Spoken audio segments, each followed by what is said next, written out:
hilarious if we're all proven wrong.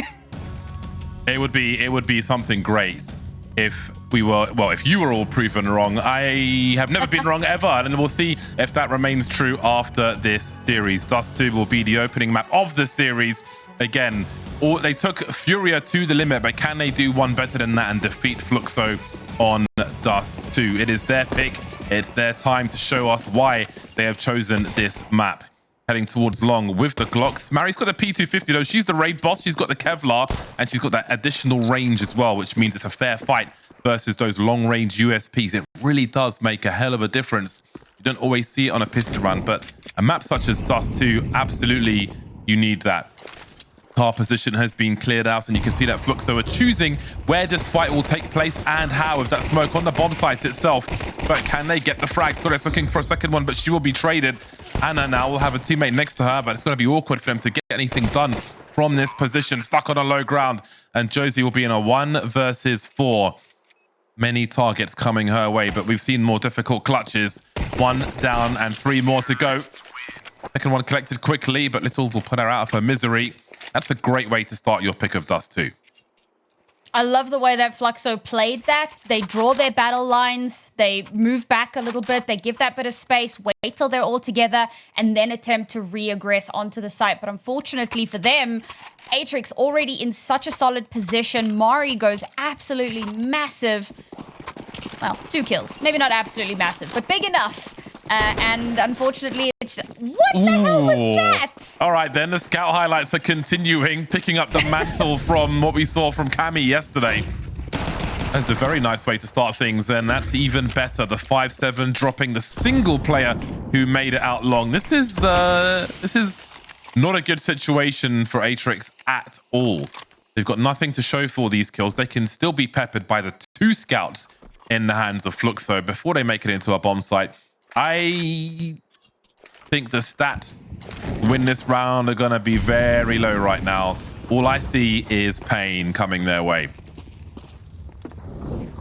Atrix at least still have an advantage weapon-wise, but if the dinks keep coming through the way that they have been, I don't know how much more of a difference it's going to make. And the way that Fluxo have controlled the map is great as well. They haven't left B unattended, as a lot of teams might want to do. Instead, they've kept 2 there, but they still have an eye on mid. So anywhere that Atrix go, they're going to get spotted.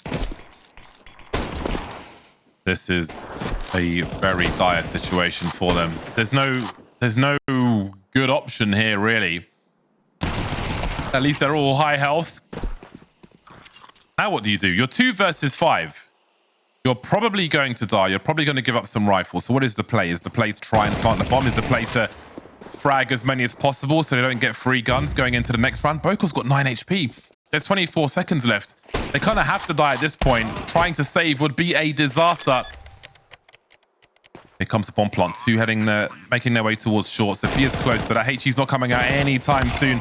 Plenty of bullets in the Galil, but not enough HP. Boko with 9 then versus Goddess and Poppins. She knows she's being baited. She's low on the bullets as well. Just 4 remaining. And Fluxo will win a force bite. That is an unfortunate second round for Atrix. So have to do it the hard way then. Oof. Yeah, I mean, that round just started disastrous, and it felt for a moment like they might be able to regain some of that control. They get in onto the site, bomb gets planted, but I think maybe there's a little bit too much aggression to try to take control towards mid again, try and shut down the rotation in, and the 1 player that's there very quickly overrun by the 3 that are making their way up. And in that last kind of 1v1 that's happening in mid, it's Poppins with full HP. The chances of Bokor winning that are astronomically low. So, yeah, in an interesting upswing of trend, the force goes the way of the team that forces. This is a good situation for us as spectators, because, again, if we're measuring Atrix by the best teams in the region, then how they respond, because sometimes that round happens to any team. How you respond to that might be the bigger question. Of course, they will be going for the force buy here. They have 2 flashes remaining. Try and get onto a bomb site. They'll round that short corner then.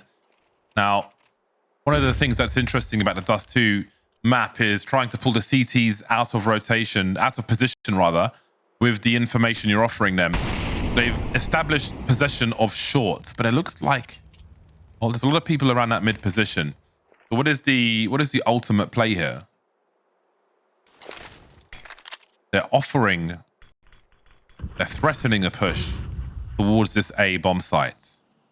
But the bomb itself is heading in. Mari with the crouch peek with the Deagle carrying the bomb as well. Talk about confidence. And Anna's forced to go down into that CT spawn position, and down she goes. 35 seconds to get this bomb planted. Smoke is up, and it is going to be a B play.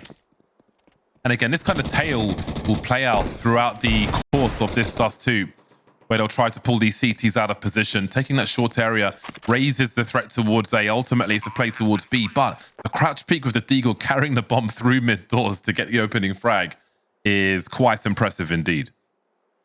It's brave, it's cheeky, but it works. And Sophia actually managing to cross into the CT spawn, and she gets swung on, but she still gets that kill with her Mac 10. So even though she's very quickly traded, she's given numbers advantage over. Plus, she stemmed the tide of a potential regrouping, which gives Littles with the scout the opportunity to get that kill onto the B player, which completely opens up the B side. It's beautifully orchestrated. Even if Sophia dies there without getting a kill, she's done what she needed to do. She's bought time for the B site to be opened and available. And a retake on B is incredibly difficult on, on a good day. Trying to do it 2v4, you're not even going to attempt that. And given the fact that we've gone 1-for-1-for-1 so early in the map, you're not risking that economy. So you're going to back the hell out. You're going to hold on to your weapons. And that's Atrix bringing it back into their control. But is it the battle of the forces? Does Fluxo now win their force? This will go back and forth until someone wins that consecutive one. But again, got to be impressed with what you've seen by Atrix so far. Even in the failure of that second round, they've responded well. They had a clear and deliberate plan, executed it greatly. Also, denied access on long A. Now, how many players do they think are committed to that position? It's always a question. And how you respond to that depends on where your players are as well. But they're taking it slow, not doing anything crazy, to understand the climate across the map. And there's plenty of utility for them as well. Their options are available. They'll imagine short might be available, considering the hold of long.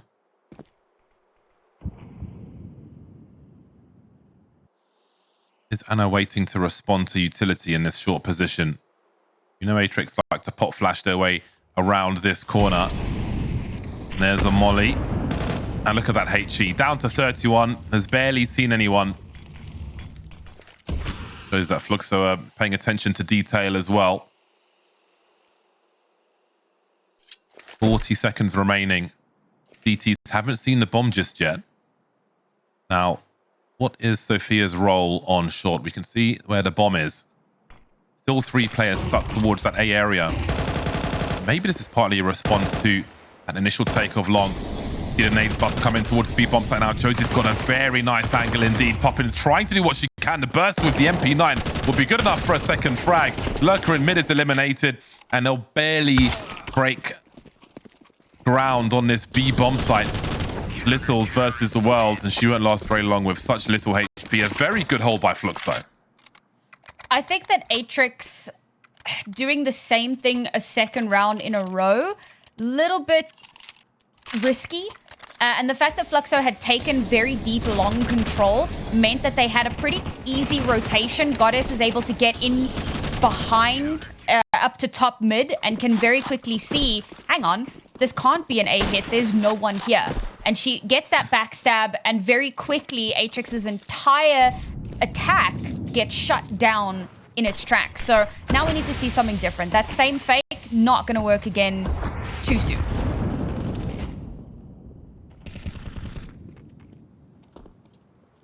Going to be crap buys for a while then.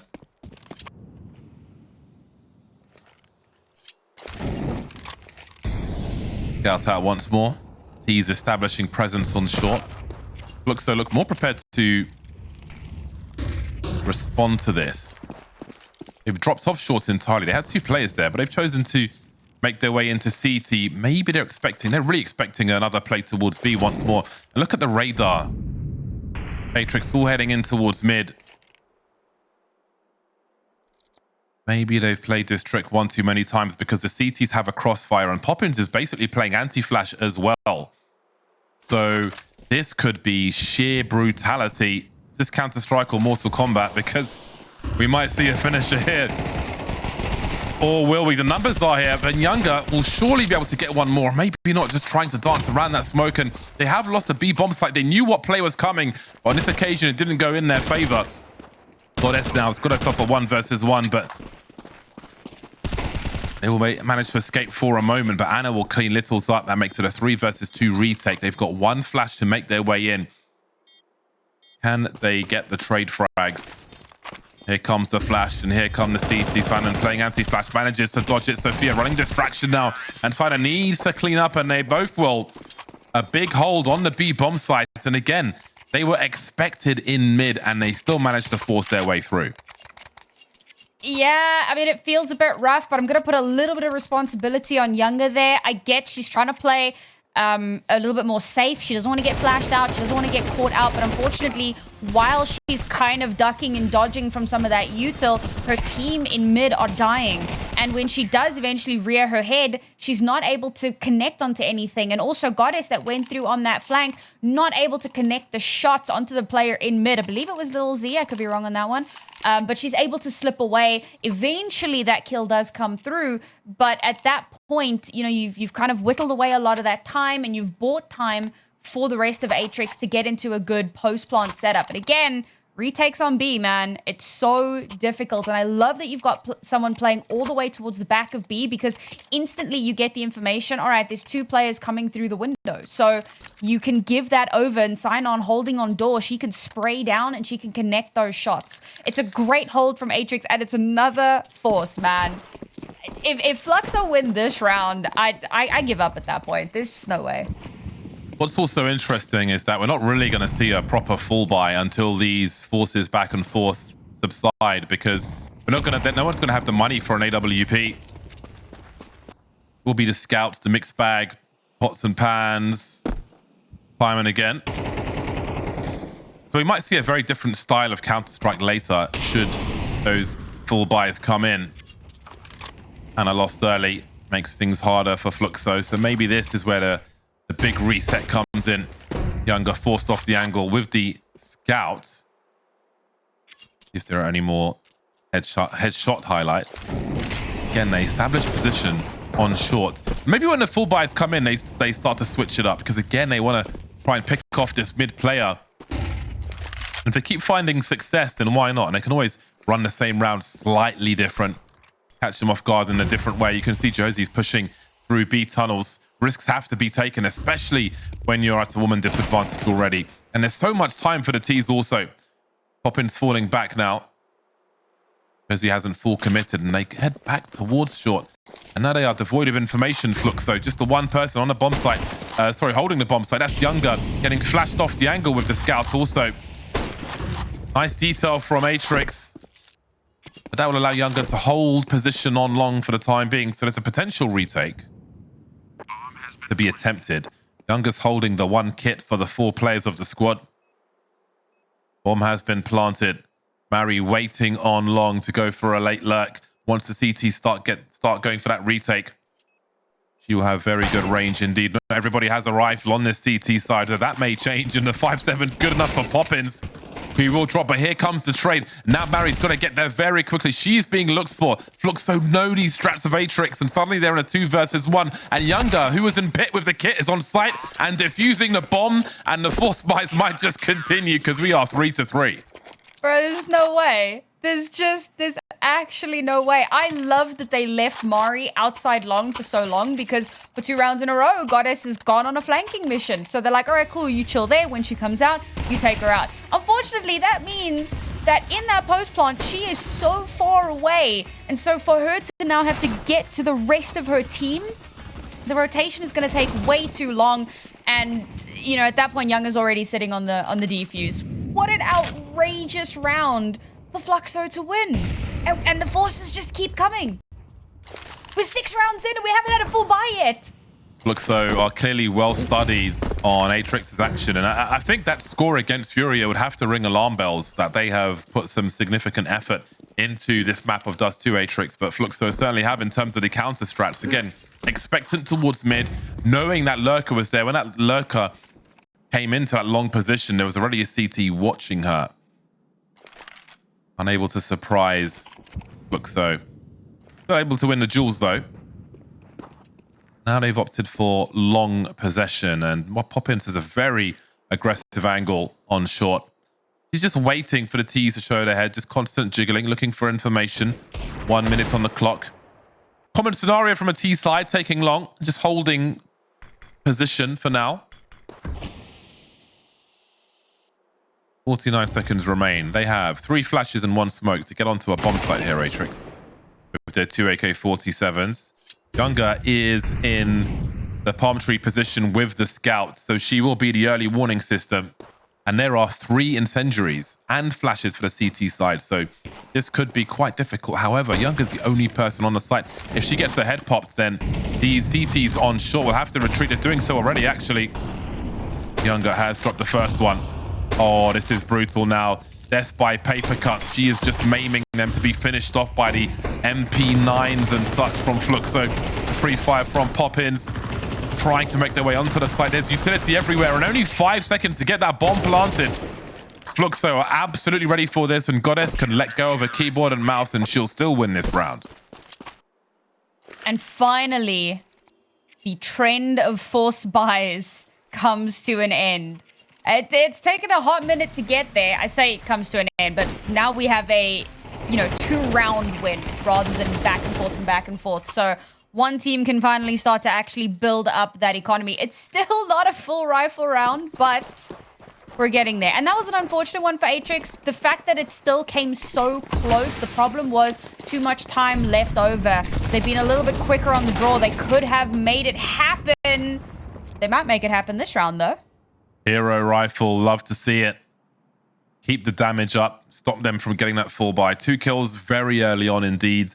That's really going to spread Fluxo thin. Now the question is, can they identify where there might be 2 players? We can see that Atrix are in a holding pattern, just waiting for the CTs to respond, to make a play. There's so much time as well that Fluxo, their hairs will be standing on the backs of their necks still. They may feel like they have to make a play here, and indeed they are going for a push on short. No information towards long, combining in this mid position now where Bokor was keeping an eye on things, but she's holding down 2 jobs, looking towards long doors also as Goddess starts to make her way up, and that timing will favor the latter. Oh, this could be very awkward indeed. That's the bomb carrier, Littles. That's all the information the CTs need, and that is the green light for Atrix to make their way into the B bomb site. 3 on 2. Just when you thought it was safe for a team to win a consistent round, Fluxo are going to have to do this the hard way. There is an incendiary for them. Do they know that all 3 players are on the bomb site? Or will they be wondering what might be on their 6? 2 versus 3. Younger with 1 flash. They'll hear her throwing it. Sophia avoids. Sophia will be dropped, but Marion Littles will pick up the slack, and we go 4 for 4. Oh, man. Part of me feels like this was actually the best outcome for Atrix, because there was a pretty hefty invest into that round from Fluxo. Because even though they won 2 rounds in a row, there were 2 very expensive rounds. A lot of stuff lost, a lot of weaponry that, couldn't be carried through. So now Fluxo's economy is shattered. And it means that Atrix come into this with an AWP at last. That, I don't know, it might have been some big brain plays there. Well, Littles is tagged by the scouts early. Can they find an angle to follow up with the HE grenades? Not on this occasion. Lots of 5-7s then for Fluxo. The question might be if Atrix can open the correct door this time. Mari lurking around that long position. Again, short possession is established by Atrix. Younger still looking for an opportunity with the scout. Gotta be careful about how you're looking away there. Bokor is covering well though. 5 on 3 for Atrix. This would be quite a painful scenario for Fluxo if they can't find a way to win this round. 53 seconds on the clock. Time maybe. Oh, no, I don't see it with their positions. I'm just thinking, like, could it turn into an enemy for Atrix? Not really. No one's on the bomb site. Smokes are up. I don't think Fluxo will be moving from long. They'll just have to hold on to what they have. Kevlar on 5-7s. Try and get something done in the next round. Harry still holding. Doesn't really need to push beyond this position. I wonder where Josie goes here. Will be towards short. So Mary creeping through, and she will drop a rifle. It could have been a pinch there, maybe, from the someone coming through sights, but they're playing it safe. Atrix again. They've lost against many force spies, so not really going to hunt too much on this occasion. Absolutely. It was a great little bait and switch play in mid as well. You know, Littles, I don't know if it was accidental or on purpose. You just see the arm throwing the util. So you're going to have Younger looking at that top mid position to look for where she saw the arm.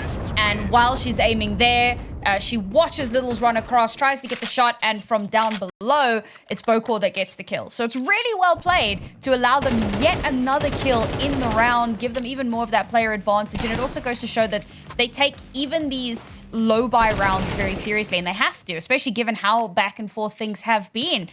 But that's going to be Atrix getting a lead in the series for the first time since the pistol because of how back and forth it has been. And Fluxo's money is still a serious issue. So Atrix looking to, at the very least, get a tie at the half, possibly more.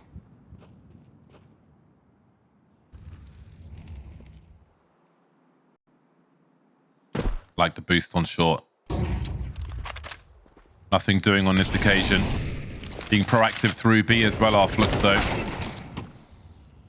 Hoppins in that 5-7. She's, I wonder how long she's been DMing for, because she's delivering frag after frag. 7th kill for her. Sophia with 14 in this game so far. Falling back now, Poppins wants to engage in those one-shot ranges. CTs with control of mid, which is leaving Littles in an awkward position with the bomb falling back into T-spawn. Mary's taken long. These CTs have got so much map control over the T's here, but losing a second player might be a problem. Poppins, though, has now got an AK-47. She doesn't have any Kevlar, so she'll need to be very quick indeed. But this is an incredibly awkward feeling for Atrix. They've got a bit of utility remaining. It almost feels like they're the one with the pistols. Very nervous scenario. Younger will be facing a teammate with this USP. Spotted in the corner now. Will the box be checked for? Indeed it will be. But 2v3, Mary and Littles are quite low also. Oh god, that's such a big frag for the success of this round. 12 seconds to get this bomb planted as well. Better pick your angles wisely. Poppins will fall. That was a nervous one, but Atrix came out on top. Solid round there from Littles as well. She puts in so much work into that. I actually thought that at first, when you see Fluxo taking all of that space kind of outside of B and into mid, and I'm like, oh, this is going to be so easy for Atrix. They just accelerate towards A, and it's an easy bomb plant, but they don't accelerate. They give so much time for Fluxo to figure out, all right, there's nothing happening here. We need to move towards A. And it started to look a little bit dangerous, but they do still come out on top. Well, this is a faster one, isn't it? Shokunor on the B bomb side. Poppins down to the pistols. So much damage. We'll see if teammates can follow up on that. There is a HE in the hands of Anna, which is deployed towards the site. 3-on-3. Retake territory. Make it 2 for the CTs because Younger's been dropped. Oh, that was a good angle for Anna, but not quite where she needed to be. They can find Mary then. That would surely be encouraging for them, but it's a difficult problem to solve. Retaking the B bomb site with one less player than the people holding it. Heavy losses round after round for both teams, but it will be Atrix walking away with a 7th round. And that's 3 consecutive. So finally, we're getting a little bit of consistency, a little bit of continuity, and it's Atrix confirming themselves a successful first half. They have effectively won this first half. So they're going to be feeling pretty darn good about that. And obviously when we swap sides, we're going to get to see Littles on the CT side at AWP, and her AWP on T side has actually been exceptional. She's doing better than a lot of her riflers. So I think that when we swap sides, it's going to be that much more terrifying. For Fluxo, they haven't had a chance to pull out an AWP yet, and that is seriously detrimental. Very nice opening frag in this round from Littles. Atrix growing with power now in the dying rounds of the first half. Noble effort from Fluxo early, but it's just getting harder and harder. 4v5 on Dust2 CT sides with a scout and a FAMAS. How do you find a way back into the game? Kind of at the mercy of your opponent. Very difficult to make a play in this scenario. Short's been compromised as per usual, so you're really hoping for that individual performance. An M4 and a scout towards B, an M4 and a FAMAS towards A. Now, with a lurker, let's say, it's a 3v2, a 4v2, wherever Atrix choose to go, most likely. Unless Fluxo take a risk here. How do they even get into position to do that? To put more players on one side. It's the Atrix asking questions of this mid position. Meanwhile, long will be taken.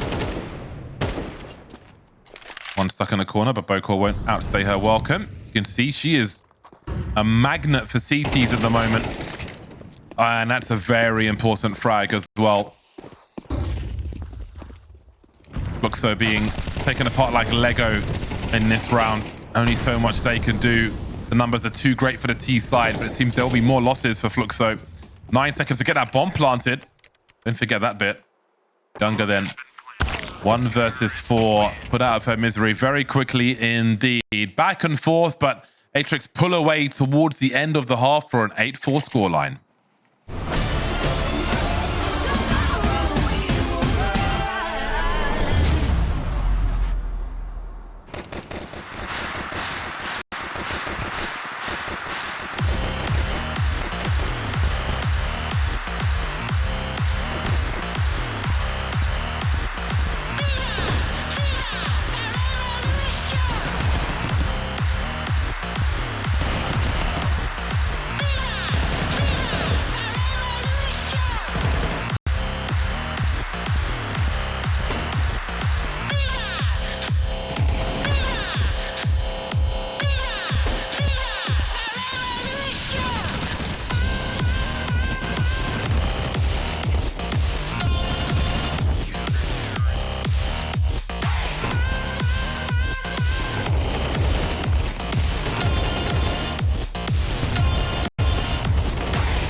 Atrix started off this half with a very solid pistol round and closed it out with a very solid scoreline.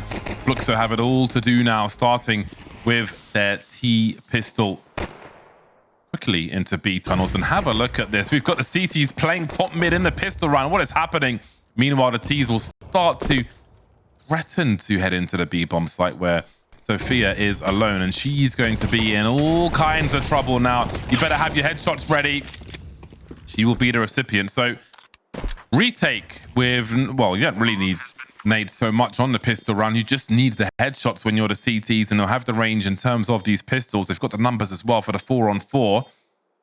Bocor with the Julies. Who goes in first then? Who pulls the shortest draw? No flashes. Someone's going to pull the crosshairs away, and you see one CT running in for the Julies to clean up afterwards, but that wasn't the result they were looking for. And Littles will quickly be dispatched of as well for a strong pistol by Fluxo. Great round for Younger. Really important as well for her to kind of farm up that cash, because like we said, right, we didn't get to see an AWP in her hands in the previous half because we didn't even get to see a full buy for Fluxo in the previous half. So for her to start kind of farming that up, it's going to make a huge difference in this half. A great initial start for them. And of course, it means that they've got money to burn into this one. Straight into the B bomb site once more. Do you wonder if this is hard counters or just they've picked the right door? Into B once again, and there's absolutely nobody there. And now the MAC-10s can farm if they want to, but they'll be holding the bomb site for now. And while they do that, the CTs will reposition. So again, it seems clear to me that Fluxo know what Atrix like to do on this map, and they're trying to counter it. Didn't always work out for them, but their preparation also matters, and they'll get points for that in the first half. So far, so good in the second. Here we go. The attempt at a couple of exits. 2 exits. All right. That's not terrible. Take that extra little bit of cash and force up a little bit of a reinvestment. But I mean, that round, yeah, it goes very much as expected. The difference being here with Atrix not opting to try some sort of a crazy force there like we saw from Fluxo previously, it means that in this round, there's actually some cash for them to work with. And Lils already has an AWP online, so this could be the beginning of the end. I wonder how they, like, if they find her, do they avoid her? They're not going anywhere near her sites just yet, so good chance they don't run into it. Well, this really isn't going Atrix's way, is it? At the moment, at least. Good thing they've got a lead to absorb some of this damage. The classic Molly. Standing on the bin. Aiming at the keyhole of the door. Jump throw. Molly the car. Now we've got to push over towards B from the CTs, and Bocor's doing her best to hold, but again, the numbers game is so strong for that T side. We find ourselves in a 4 versus 3 situation. I think Atrix will be abandoning this one. Their B players nowhere in position to really help on A. They'll be trying to hold on to these weapons for the next round. And I like this call. Not throwing the good money after the bad. The round is already lost in 90% of cases, maybe. So they can buy around these weapons, these big weapons, especially the AWP on Dust2. Yeah, it must be said, you know, Anna X is having a rough game. Her getting kind of run over so early on in the round, which opens up that long run-up so easily for Fluxo.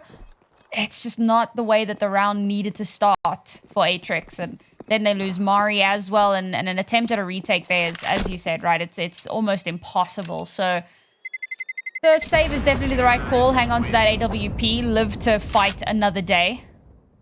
Quick update as well for those of you that are interested in what's happening on our community stream. It's Furia versus Peak FE. And the first map has gone 1-0 in favor of Furia. It was at 13-3. The power of one of our top 2 teams in the South American region. No signs of stopping just yet. And that's interesting because if Furia win tonight and Fluxo somehow lose, that's going to put Furia top of the board. pretty reasonable buy coming out for the CETs, all things considered. Younger's got escapes on and drops Murray immediately. We might have even more problems. Look at that snap with the AWP. She is ready to do some damage on this T side. 5-on-3 with a minute 35. This round might already be over for Atrix.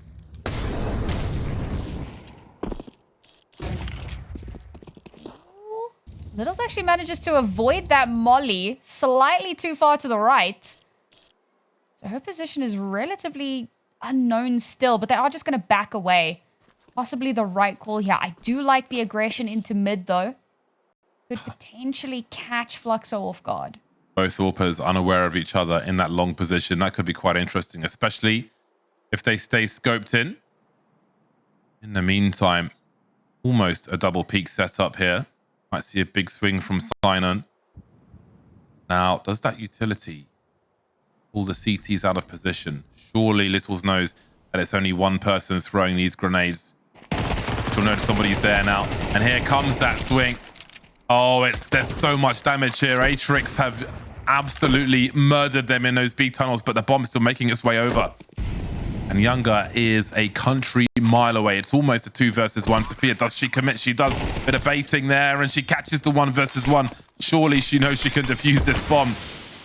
Has Younger just saved the AWP at this point? I don't think there's anything left for her to do. That was a massive hold in B tunnels. So that is something that Atrix did against Furia as well, and it worked really well, but there was a slight adaptation. So you can actually see Fluxo seem to kind of expect it. They've probably watched that VOD and know that it's happening, and you can see that they want to swing checking both angles, but there's a slight adaptation. This time around, you have Sophia playing kind of halfway down the stairs. So there's still kind of like a high-low angle going on. And the shots come from the same direction. And it's completely unexpected. So yes, it's familiar to something that they've seen before. But because there's that slight adaptation, they're able to take advantage of it perfectly. What a great way to slow down that momentum and maybe bring things back under their control. They're 1 away from double digits. Fluxo, it's been a great recovery so far, 3 rounds in a row, but this could very well be the moment where things turn on its head. Yeah, that was some high-pressure problem solving, if you will. And both teams have had a lot of problems on this map of Dust2, and credit to each opponent for that. But that's a very, very difficult situation to come out of in the B tunnels and then solve on a bomb site afterwards. A lot of decisions are having to be made in a short amount of time, be it to put those 2 players over towards B, be it to make that individual play on the bomb site, take that risk and deliver the round to the team. So again, those are great things we're seeing from Atrix on that CT side in a round such as that. And again, I think we can see that Dust2 is a confidence map for them. I'm not going to think too much about the whole series, but again, it's promising. They are showing that they're on the rise, as we were hoping to see. There's plenty more work to be done, though. I'm not counting Fluxo out just yet. Again, they came into this one prepared. That much is clear. You're not going to win every round. Sometimes you are, but not often. I mean, something we were talking about during the halftime break as well is the fact that this is a map that in Dallas, Furia were banning. And then coming into this season, you know, Mirage, they didn't have the best results on. So they started perma-banning Mirage and second banning Dust2. And Atrix, I mean, it kind of just fell into their wheelhouse a little bit because they've had decent results on it over the last few months. And on top of that, they know that Fluxo don't play this map. So the stars kind of aligned a little bit for them, bringing Dust2 to the fore. The thing is, if they can't capitalize on that, if they can't win this map, it could just be kind of end of the line. Because then we go to Fluxo's map pick. You know they're going to be feeling comfortable and confident on Nuke. So there's so much on the line for just this map for Atrix. They've had a really good start to it. An 8-4 half is fantastic. Sure, they lose those first 3 rounds, but they've managed to bring it back under their control. The problem is now with the technical issue, you know, that momentum, having a technical issue come at such a pivotal point for Atrix. They need to turn this into momentum if they want to win this map. And now with this kind of stop in the way, it could just be the thing that that slows them down again. And if Fluxo can take advantage of that, well, we're right back in the danger zone.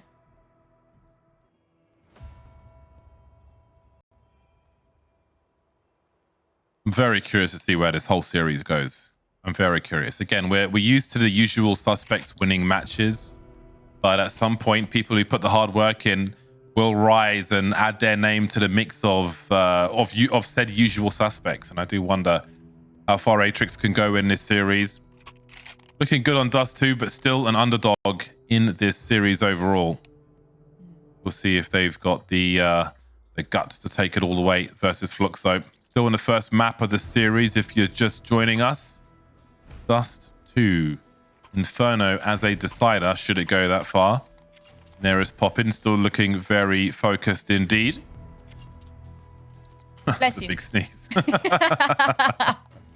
I love her headset. I wish mine was pink. Mine's black. It's so boring. Yeah, so is mine, unfortunately. Yeah. Uninspired. Uninspired. I do have purple cat ears. I might put those on for our next broadcast, you know, just to kind of spice it up a little bit. Oh, nice. Yeah, it could be fun.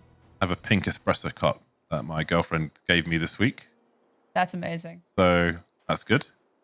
Love that for you. Flash of color on a boring gaming desk.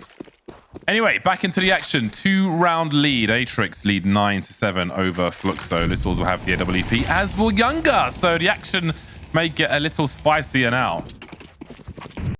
Big focus towards long doors, but that incendiary from the CT side will thwart Fluxo for the time being.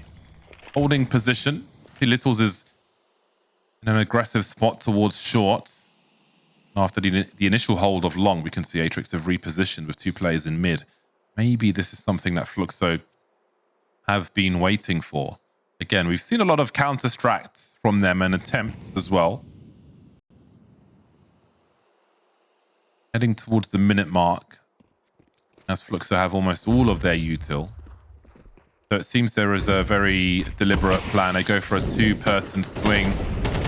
And I think we have a player in the pit has crashed. So that's going to be unfortunate for Atrix. No damage done yet. Surely. Well, they're still playing out the round, so we'll just go with the action.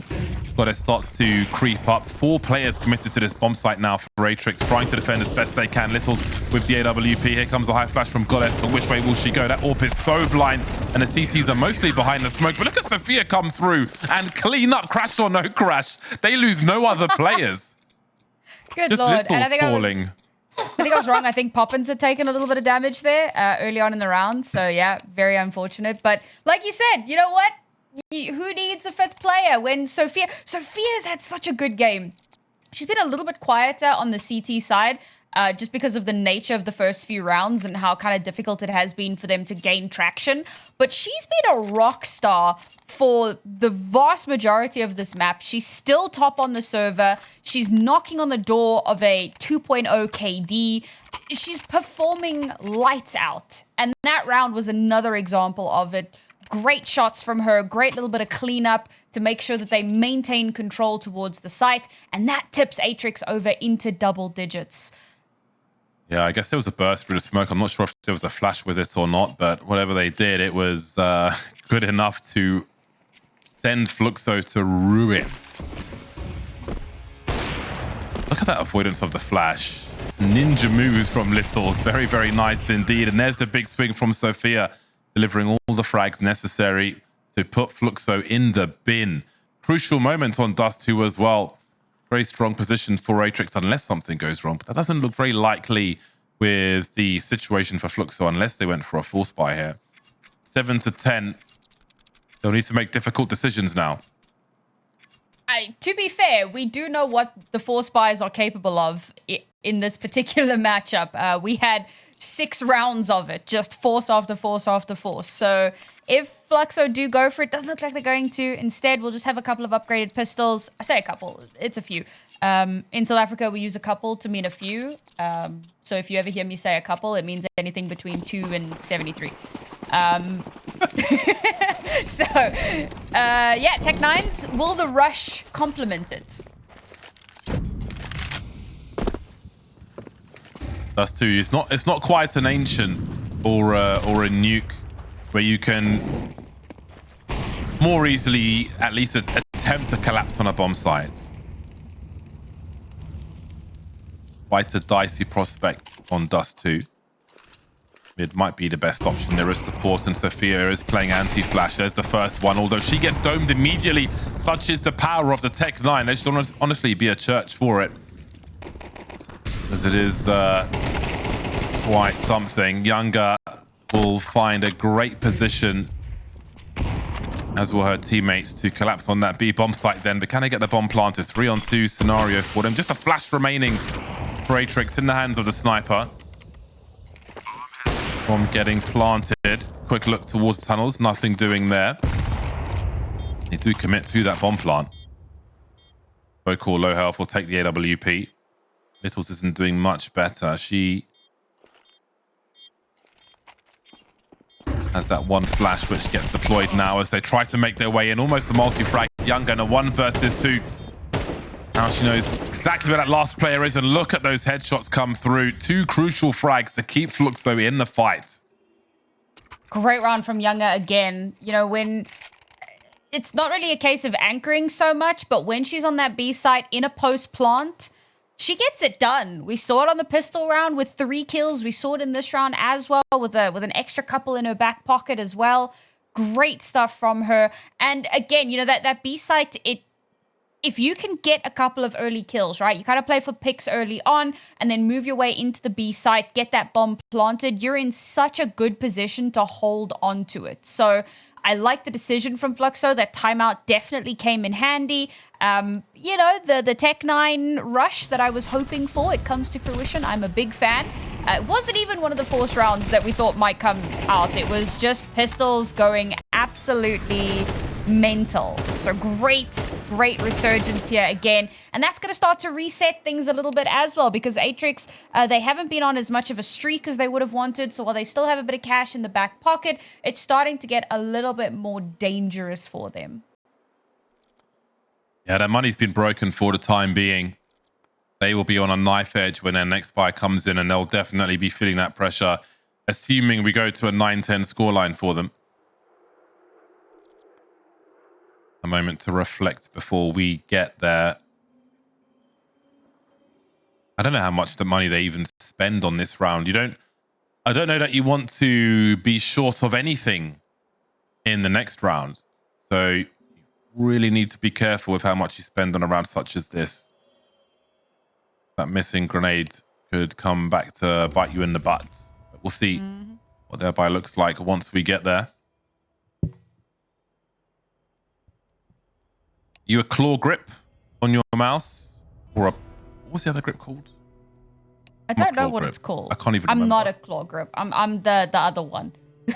I don't know. Claw is like so uncomfortable to me. I don't know how people do that. Yeah, I was thinking palm grip. Could be palm grip. Production saying palm grip. I think it's palm grip. I guess like you're resting your palm on there. But my hand is so big, it would be like putting a pot lid on the mouse if I had a palm grip. So I think I have to claw because I've just got a massive hand. Do you know what? I have no choice. Claw is weird enough. Do you know what the weirdest one is? Fingertip grip. Fingertip grip. Yeah, like that's like RSI grip. That's so weird, man. RSI grip. I just got that. That's terrible. Yeah, no, that's crazy to me. Yeah, no, I'm definitely a palm. I'm also are you an arm aimer or a wrist aimer? So when I was a kid playing Counter-Strike 20 years ago, I was playing on a bureau. Do you know what a bureau is? Yes, I do. Yeah, so for those of you watching who don't know what a bureau is, it's like a chest of drawers with a fold-out table on the top that's got like a green base on it. So I played on a bureau, but the thing is, because the table part folds out, there's a big gap, obviously, where it folds. So you have like half of that depth where you can reasonably put a mouse pad on and use as your mouse surface. So I had my wrist on the end of the bureau, so I had very limited space to actually, play FPS games, which is why my aim is so bad, because I just can't. Like, I've never tried to rest my arm on the table and kind of change it up after so long. It's just what I'm used to. So I'll always be a bad aimer because I, grew up playing on a bureau, basically. So I'm a wrist aimer. Yeah, wrist on the end of the table. So just like the worst. I feel like my aiming style is the worst possible aiming style. Well, so to be fair, I started out my gaming career in MMOs with a mouse pad and not a mouse mat. So much lower sensitivity. I didn't need all the space in the world, and then I got into FPSs and all of those old bad habits stuck. So I'm a wrist aimer, but my arm is on the table, which means that there's not a lot of like movement there. And now that I have a mouse mat, it doesn't even matter all that much because I'm so used to having a mouse pad. So I'm coming up with excuses for why I'm bad at FPS games. I just need to accept the fact that I'm bad at games. When you say mouse pad instead of mouse mat, like one of those small ones you'd get in an office or something? Or? Yeah, exactly. One of those like teeny little rectangular. Oh, like a coaster, basically. Sure, I guess. I always wanted to try one of those glass mouse pads I heard so much about, but I never have. Yeah, glass mouse pads of old. Anyway, we are back into the action, and indeed it is the lightest of light buys from Atrix. Just a few armor-piercing pistols purchased, the odd flashbang, so they could make a play. As you can see, they are. The heat map is towards that mid position, but they are lining up for Anna, who will pad her stats. So again, all eyes on the next round, if you ask me, for Atrix, because they will need to deliver. Otherwise, Fluxo could pip them to the post on their own pick of Dust2. We're definitely in, dangerous territory now for Atrix. They came in with a 4-round lead, and it slowly whittled away to just 1. And it looked like there was a chance for them to start bringing things back into their control and maybe take us through to that 13. But a very good timeout from Fluxo and a good adaptation from them resulted in them winning a round, which then, the result of that round was Atrix having to eco. So it's just kind of snowballed them up to this 9th. Oh. Got guns in hand for Atrix. All right. Does it anyway. Missed the jump. Won't be in a circus anytime soon, but Counter-Strike's still pretty good. That's not what Atrix were looking for. Not the first time we've seen that pick deliver either. And I think at this point, when you have no money in the bank, it is risky to be picked off like that, especially when it might play a part in potentially losing your map pick. Oh dear. God, this is great for Fluxo. Bokor trying to fight back, and that's just not working out for her. Oh, there's the bomb carrier, but Mari's the only one left, so the options have been presented to Fluxo by way of extreme violence. The B-bomb site is there for the taking, and it's going to be a long minute for Mari to wait and hope she survives. This is the younger that I was waiting for, and that's why I was so sad that we didn't get to see the AWP come out in the first half, because a CT AWP for younger would have been devastating. It would never have been this close, I feel like. So now that she's got it on the T side and she's still absolutely slapping with it, I'm a little disappointed with Littles because of how well she performed on the T side with it, but now on the CT side, hasn't really had an opportunity. They're either kind of avoiding her or she's losing the AWP battle. When the two of them, Younger and Littles, walk into each other's crosshairs, invariably it's Younger that comes out on top of it. So Littles just hasn't had a chance to make that magic happen. Nice exits there for Mari. She's going to be happy with that. She can save an AK for herself as well. It doesn't make the biggest difference in the grand scheme of things, unfortunately. Now we're tied up, 10 to 10, double digits. We're so close to the end here. And I'll admit, my OT sense is not even tingling this time around.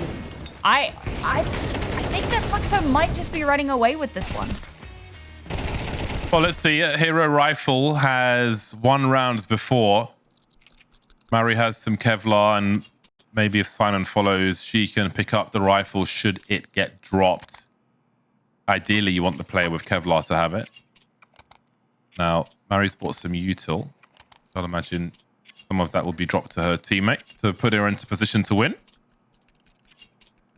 Unless she's going to use the these pistoleros as minions and flash them in to get some information. Gambles have to be taken in this round by Atrix. Score is tied. Fluxo, hard team to put down.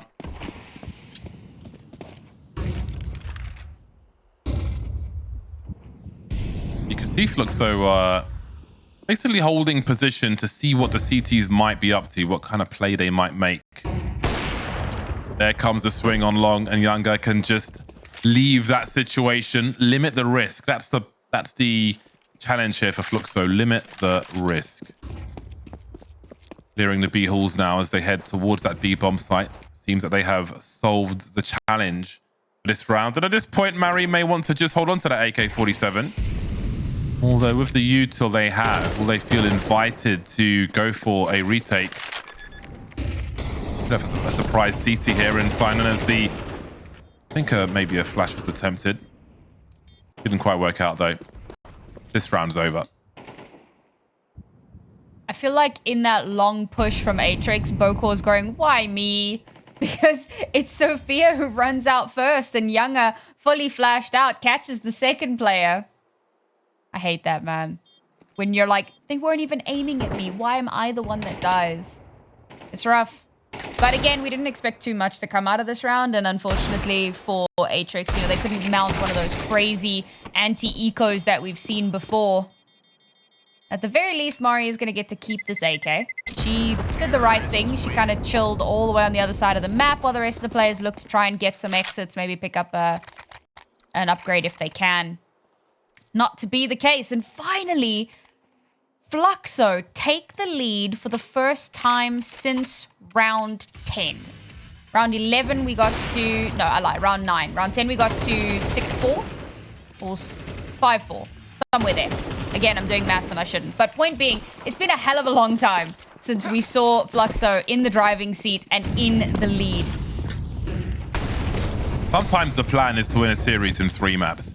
I don't know if that's the plan here for Atrix or not, but I think to lose a Dust2 that they're clearly confident on would be an issue for them. That is a great start to round 22 from Littles.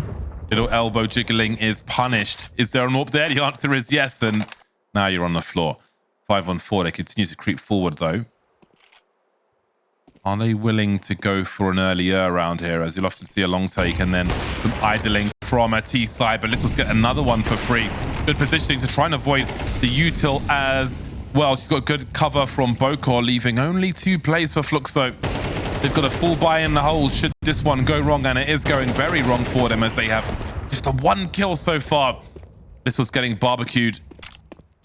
Is there a bomb plant here for the T's? See Sophia making her way towards long, but she'll surely have to play off of her numerous teammates in short. Smokes up for the time being, and she will start to close the distance. Fluxo at that tree position, getting their bells rung. And the score will be tied once again. Atrix not done with this Dust2 just yet. It's a great round for Littles. I was just talking about how she really hasn't had an opportunity to shine.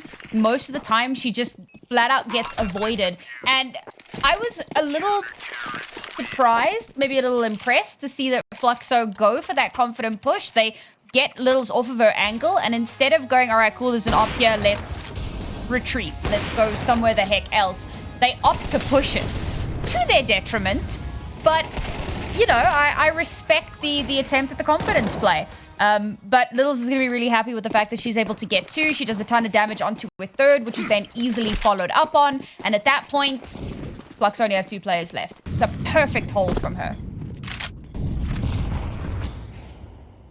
Early presence towards B from Fluxo.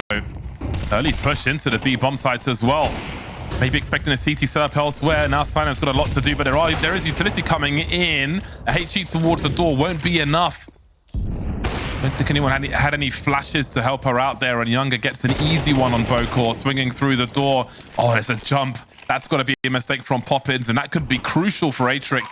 If she was standing, would she get that kill? That's all history now. 2v2. The CT swinging in. Younger maybe not expecting that one, but she's got a good angle and she will deliver. Looking for an ace now. One more to go for Younger. She's been a problem with the AWP, but Mari will stand tall. The only one standing at the end of that round. A crucial round for Atrix. My God, what a retake. I mean, that was so very nearly a Fluxo round. And a lot of that obviously comes down to Younger, because I love the way that Atrix plays a lot of these crossfires. They put Sinan invariably in like a really weird position. One of my favorite things about Sinan is what a great anchor she is.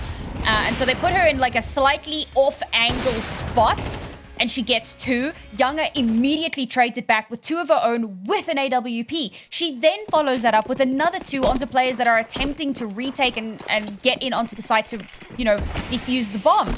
And somehow it comes down to a 1 versus 1 that she just is not able to win out because of a slight peek through the smoke, and Mari comes out on top. It was beautiful, but it's Atrix who now find themselves on map point. Great battle sniping from Younger in that round, but it may all be for nothing. They took Furia to the limit.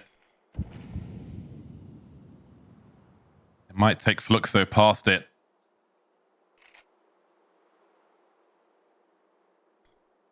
Will the flash come to force Littles off the angle? If it does, don't expect a lightning response towards the bomb site. That objective currently outside long doors.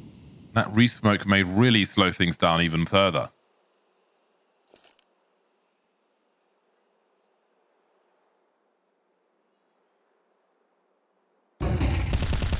Oh, the pop flash before the smoke has gone. How have they managed to come out on top? Well, they won't anymore because Mari is defending. She might have some flashes coming her way from her teammate. Indeed, she does.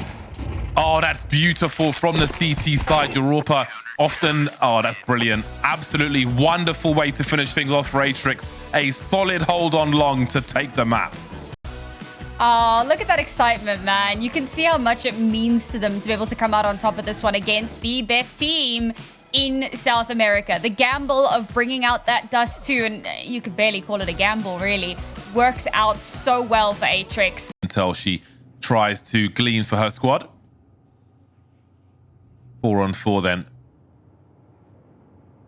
P250 in the hands of Younger now, who is also carrying the Kevlar. Again, that additional range can be the difference maker in a pistol round. Trying to pull the CTs from pillar to post. 4 on 3 now. Heavily tagged players for both squads, and those Julies will deny Josie a frag. 3 on 3. There's still so much time left. Sophia having a look-see now, going through this for the spam through the door. Door open, door closed, door open. Younger barely staying alive. She's surrounded by CTs from every possible angle almost. Door stuck. Here's some knives being swiped as well. It will be a team kill to finish Younger off, which is unfortunate. But Goddess still stands. 1 versus 2. 28 seconds to get this bomb planted. Now, will she be looking to the left-hand side? No. Sophia will finish off the job very quickly indeed. And that is exactly how you want to start the CT side on Nuke. Yeah, another solid round there from Sophia. 2 kills for her in the back pocket.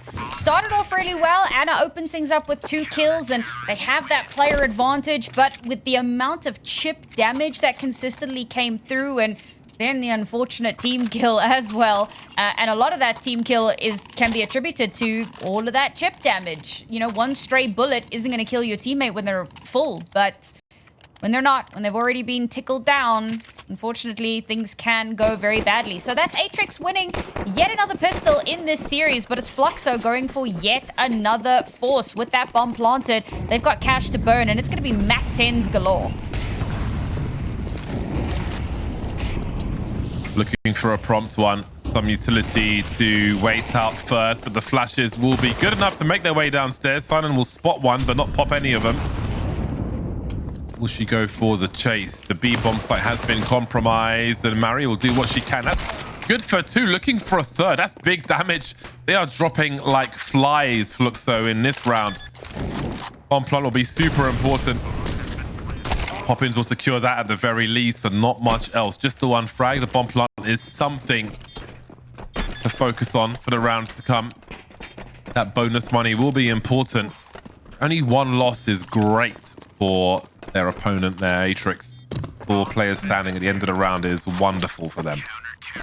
Yeah, 4 MP9 kills. They're going to be so pleased with that. Just a quick update on our match over on the community stream. That has now ended. Furia won both of those maps 13-3. So they go up to 4-0 in our standings. And waiting in the wings to see if their biggest rivals in South America will join them, or if they're going to get handed their first loss of the season. Atrix off to such a good start already. Quite a bit of cash in the bank for them, so it's quite a strong buy-in here. But keeping those MP9s, knowing that they have the advantage and looking to farm up a bit more. The double HE play into main is something Versus Pro were doing so many years ago. A classic strat that has survived the test of time. Love seeing the old stuff. Lots of targets coming Mari's way. Priority is to stay alive. She's at the point of no return now. I don't think help's going to come in time. I was going to say that, no, Bokor will come in time and deliver the frags. Angel on the shoulder, keeping all the players alive for Atrix. Again, keeping the numbers up, especially early with these attempts from Fluxo, is wonderful. They've all got around about 6k plus. Sophia's got, I mean, she's got plenty. It's a great situation to be in. A 3-0, money in the hole. They've basically got a full buy if things go wrong. This is basically a perfect start for the CT side. Yeah, another solid round of bait and switch as well. One creates a bit of a distraction, manages to slip away with her life while her teammate is able to follow it up from downrange. And now, round 4, the AWP is in hand for Littles, and she's been pretty darn good with it. Let's see if she can keep up that, however, younger op of her own in hand. And she's been a demon. Time to get cracking then, Fluxo. If they don't win a round soon, imagine they'll really start to get nervous. That's a great way in, though. Silent completely caught off guard. No gun in her hand. Exposed to pop in and unable to respond. And now Sophia's lost her position as far as A is concerned. And suddenly things become very awkward for Atrix. Very nervous. Very worrisome for the CT side. This all scoped in as well. Trying to make her way over. Sophia on an island gets traded by Poppins. Revenge in her eyes. Both frags in the round thus far. You've been waiting for the big plays from Poppins. This is a great time to do it. Very important to get those CTs spending money early on Nuke. Younger looking for the entries. Blocked by her teammate, but they'll eventually get there. With no casualties. 4-on-2. Mari, what can she do from the ramp of the MP9? Knife is out to try and pick up. Oh, that's unfortunate timing for her, but wonderful for Fluxo. Been a rough start, a bumpy ride so far on Nuke, but that is fantastic. Cleaning out all of the CTs, forcing them to spend that saved money. Allowing Poppins to thread the needles so easily to find her way into lobby, completely unchecked, unnoticed. No one has any idea. And I mean, Josie, like, you know that Poppins was in lobby, you know, looking the wrong way, and maybe you're not expecting Poppins to get so aggressive, but it's Poppins, such a confident player. You can't give her those opportunities. Yeah, I don't imagine that's a mistake they're going to want to make more than once, Atrix. Very, very expensive indeed. Good util damage. However, Younger still has something to say. 4-on-4, ramp compromised with a minute 20 on the clock. Bokor catches Goddess lurking outside. That'll be really good for position. You know what's safe and what isn't. Sophia moving through, but Younger is so ready. She really is the battle sniper today. She likes these close quarters engagements. Makes it a 3 versus 3. Bokor looking for the headshot. Wonderful work. May have seen the shoulder for the pre-fire as Younger drops side, and they're trying to combine. 1-for-1 they go. Down to the MP9 now, but you got to be really careful about that swing because Younger likes those engagements. She yearns for them. Onto the pistol on this occasion, though, and her AWP will be taken by Littles. Only one player surviving is a big factor. The bomb plant will be encouraging for Fluxo, but it will be a 4-1 for Atrix. I feel like Sophia maybe gets a little bit of ahead of herself there and just kind of runs out and losing her early on could have been incredibly detrimental for the round, but it's great from Littles. I'm wondering about the pistol from Younger. I think, you know, she can hear the rushing. Maybe she doesn't think she has enough time. Maybe she doesn't have time to reload. You know, it could have been a reload situation. But the MP9 absolutely mows her down. It's a great little bit of a clutch there from Littles. And yes, firmly back in their control.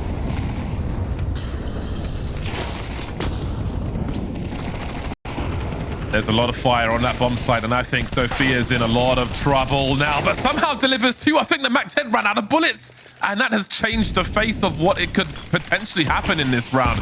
Still a 2-on-3 though, as HE is dropped into the smoke, but she still can't see enough Littles. Mary goes for another one. 2 bullets left in that magazine. No bomb plant just yet. Minute 15 on the clock. Poppins is planting. 3 AKs. Versus what remains of Atrix. They might call time on this one. Because again, keeping these weapons alive gives them an option. They lost so many players in that round prior. You can see what it's done to their economy. Absolutely decimated. They must hold on to these rifles. Might not be allowed to though. Surely they're going to go for her. Mary can potentially save the orb here, but Fluxo will go elsewhere. Going to be a tough next round for the CT side. Little's leading the charge there with a pistol in hand. Feels a little bit questionable. They're still able to hold on to the AWP, so that's cool. They can keep that little bit of extra firepower in their back pocket. I will say the re-smoke on lobby, the timing on that was actually outrageous.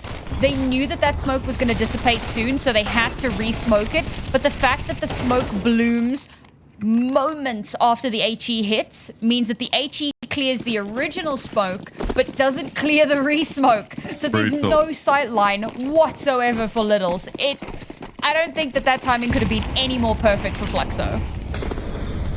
Very consistent nades into main. Love to see it.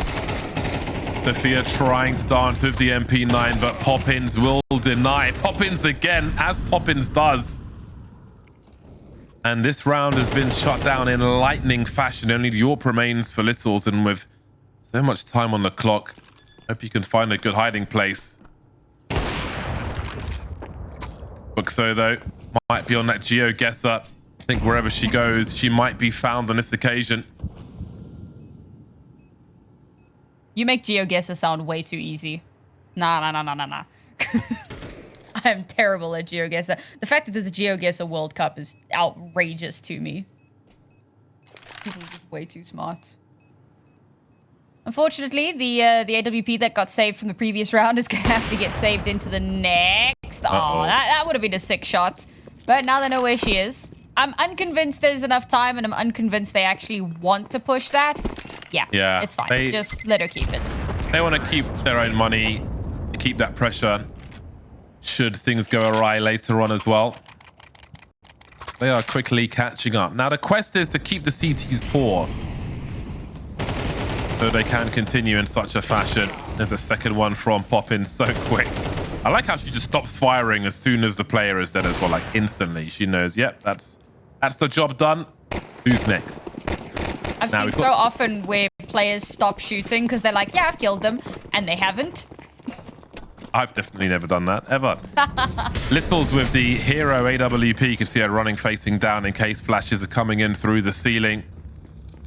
This is the only play that they really have to make. And again, Fluxo giving the CTs the space to make a play without being caught off guard. Josie will thin those numbers early. Does the CT AWP survive this round? It might be unlikely. Will they have the money to buy another one in the next round, next buy round? That's another question, and one of those very awkward scenarios. A swing and a miss. Poppins owns that area. Bomb has been planted. It's Poppins' world, and we're just living in it. At least on this map. Slightly quieter on the previous. Not quiet by any means, but a couple of players that were outshining her a little bit. But here on Nuke, she has absolutely activated 9 and 4, running circles around most of this lobby. Closest to her is Sophia, and Sophia's been pretty darn consistent throughout the day. Very impressed with how she's been performing. But that's going to be Fluxo evening up the score line here. Not quite as back and forth as Dust2, but certainly still pretty back and forth. Wonder who takes this next round, because now obviously Atrix are going to get a good buy. They're actually going to have something available to them. We need to start seeing some adaptations here. A lot of what they've been doing is being countered quite easily, but I think it's because a lot of what they've been doing has been a bit of hyper-aggression, which Fluxo, I mean, they've been the queens of aggression for quite some time now, so... Well, go on. 4 of their players don't have full nades, and Silence had to buy a FAMAS in order to get full nades. So they've got the rifles, but the buy could be better. Question is, will they have enough? Not too much of a challenge initially from Fluxo, just higher pressure from utility. They'll keep some Molotovs in the hole as well. The FAMAS will announce itself. French gun is on the server. There goes Sophia.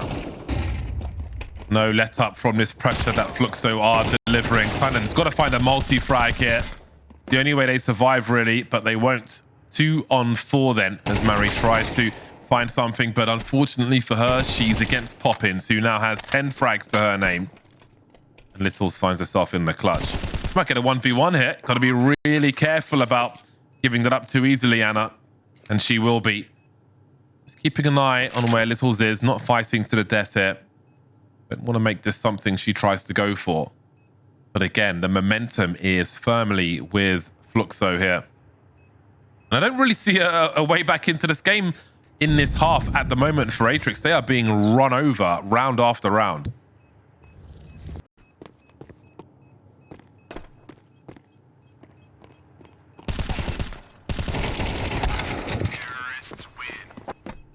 Save will be denied. The coffers are completely cleaned out, and they are left broke for the next one.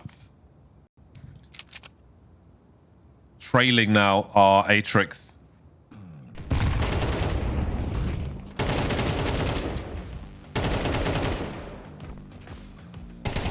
I feel like the utility cycles that Fluxo have going for them are super oppressive.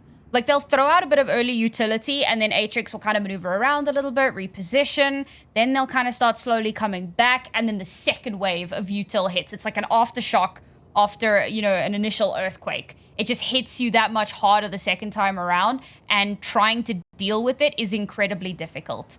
So it feels like Fluxo are just consistently in control of the tempo and the pacing of every single round, and Atrix are constantly thrown off balance.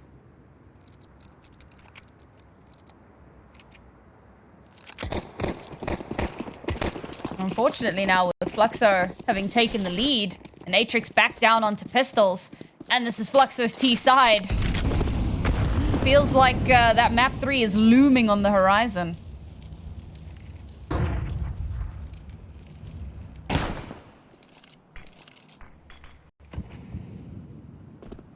If their T side, Atrix that is to be stronger, then how many rounds is enough rounds for them on the CT side? That might be the question at this point, as they have definitely lost control of this half.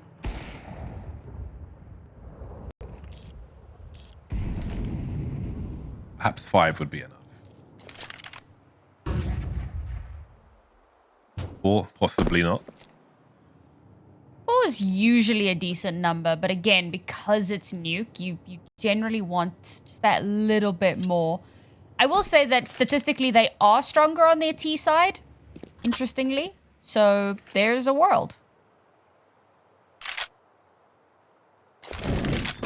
40 seconds remaining.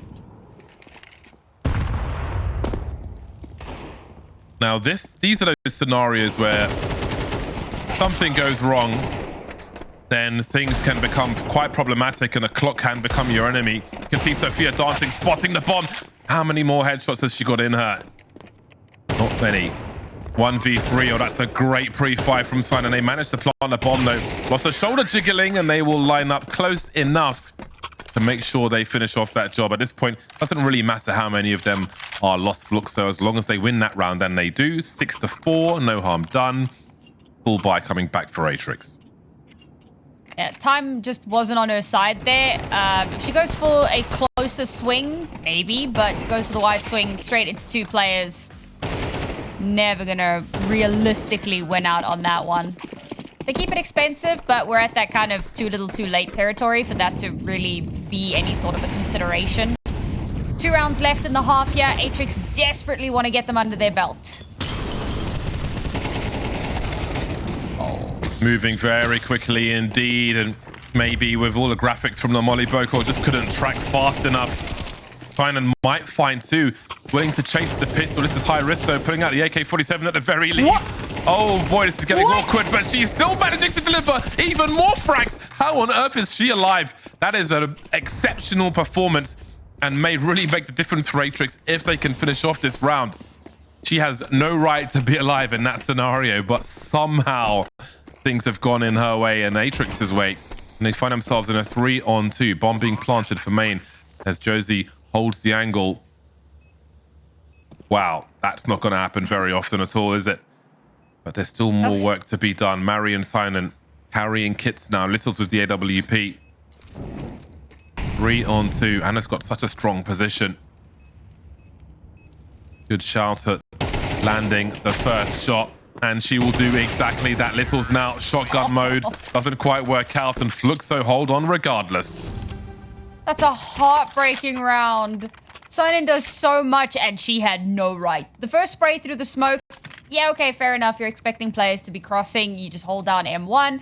Sometimes you get a kill, sometimes you don't. This time she does. She aggressively pushes through the smoke, which clearly is unexpected. And because of that, back is turned. Here's where things get ridiculous. The first shot gets fired, and Poppins doesn't turn around, which allows Sinan to get the follow-up. But the truly egregious part is that the player that pushes through the smoke to try to trade Poppins doesn't. And all of that effort is for nil, as Fluxo still win the round. Again, just blasting their way in. Oh, that's a great transfer from Poppins. That was utterly disgusting. Just forcing their way straight into the A-bomb site, not giving Atrix time to respond, or the means to respond with how many losses they have. Double MP9 is what remains. Now it's a single. No more plural for you, say Fluxo. 3 versus 1. Just not allowing anything to really get started here, Atrix, for Atrix. So close and yet so far. Stroke of chance. Almost gave them a 5th round in the round prior, but it will be 4 at half-time. A dominating revenge half for Fluxo, and they're not finished just yet.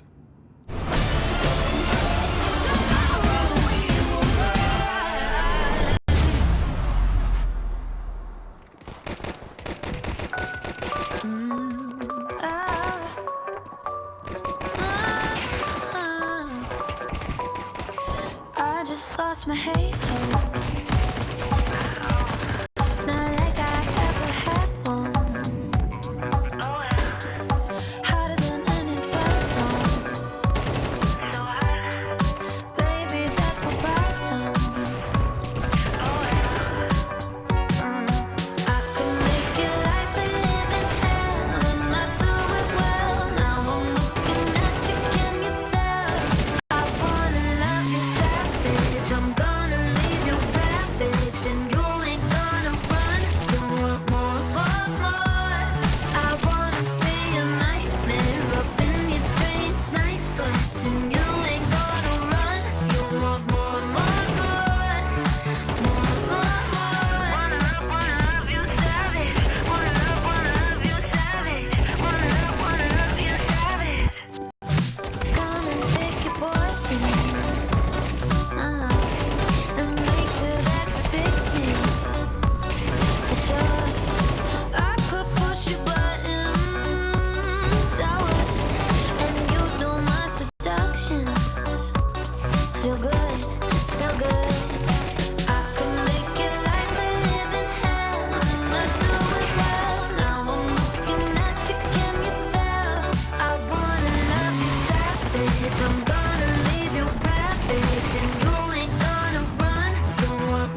I can make your life a living hell. Those are part of the lyrics in that halftime song. Words to live by as far as Poppins is concerned, because that's what she was doing in the first half.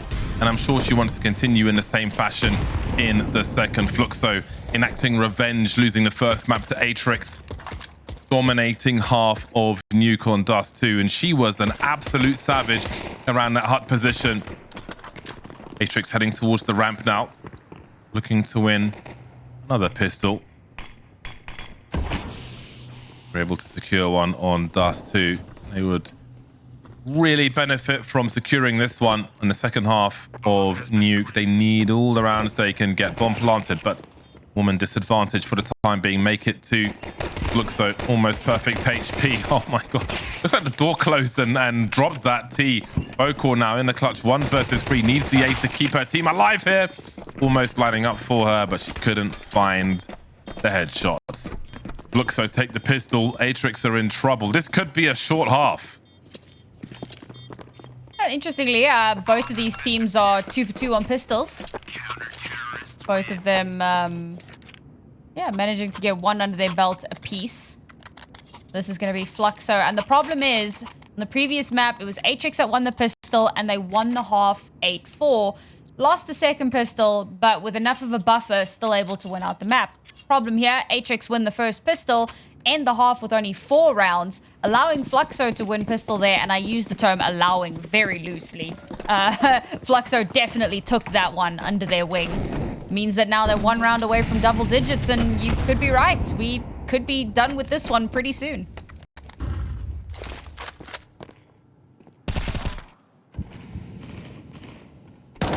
So, when I said sometimes you need to win it in 3, wonder if that was maybe the viewpoint going into this one. Maybe it was. Perhaps it wasn't. Perhaps this is a giant shock. Bomb is planted though. They'll get the bonus money. They won't get the frags, but that was the main priority. The mission accomplished. Get an extra $4,000 across the team.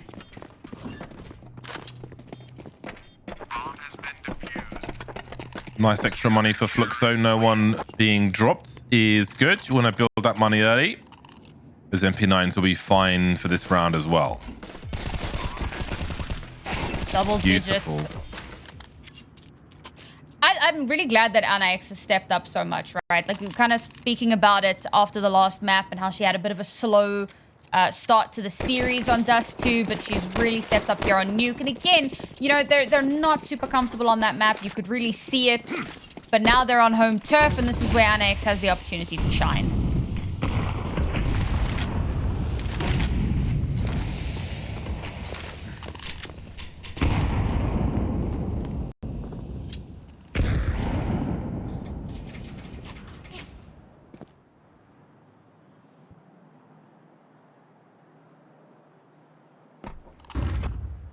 See what Goddess does then in this scenario. Vocal quietly sneaking outside. Oh. Has she seen the barrel of the gun? I don't think she saw the silencer there. I don't think that's enough to show something on the radar, so that was an opportunity missed.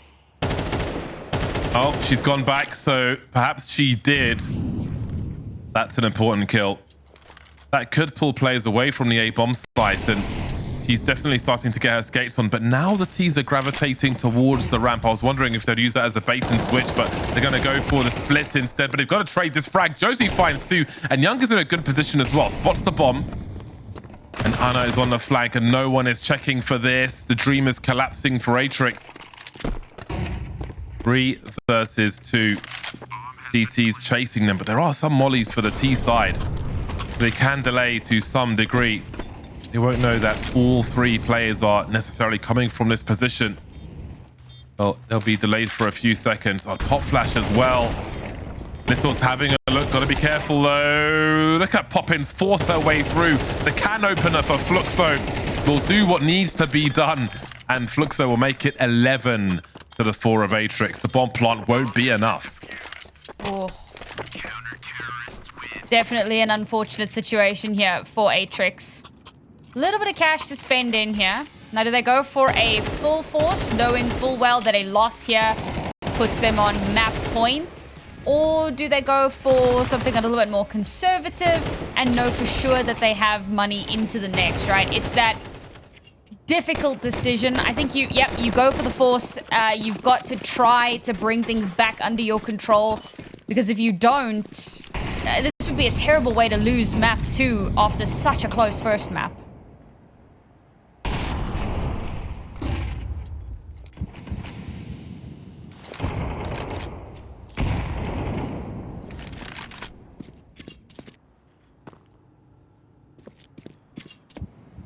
Younger falling back in response to this utility. Atrix so far behind now.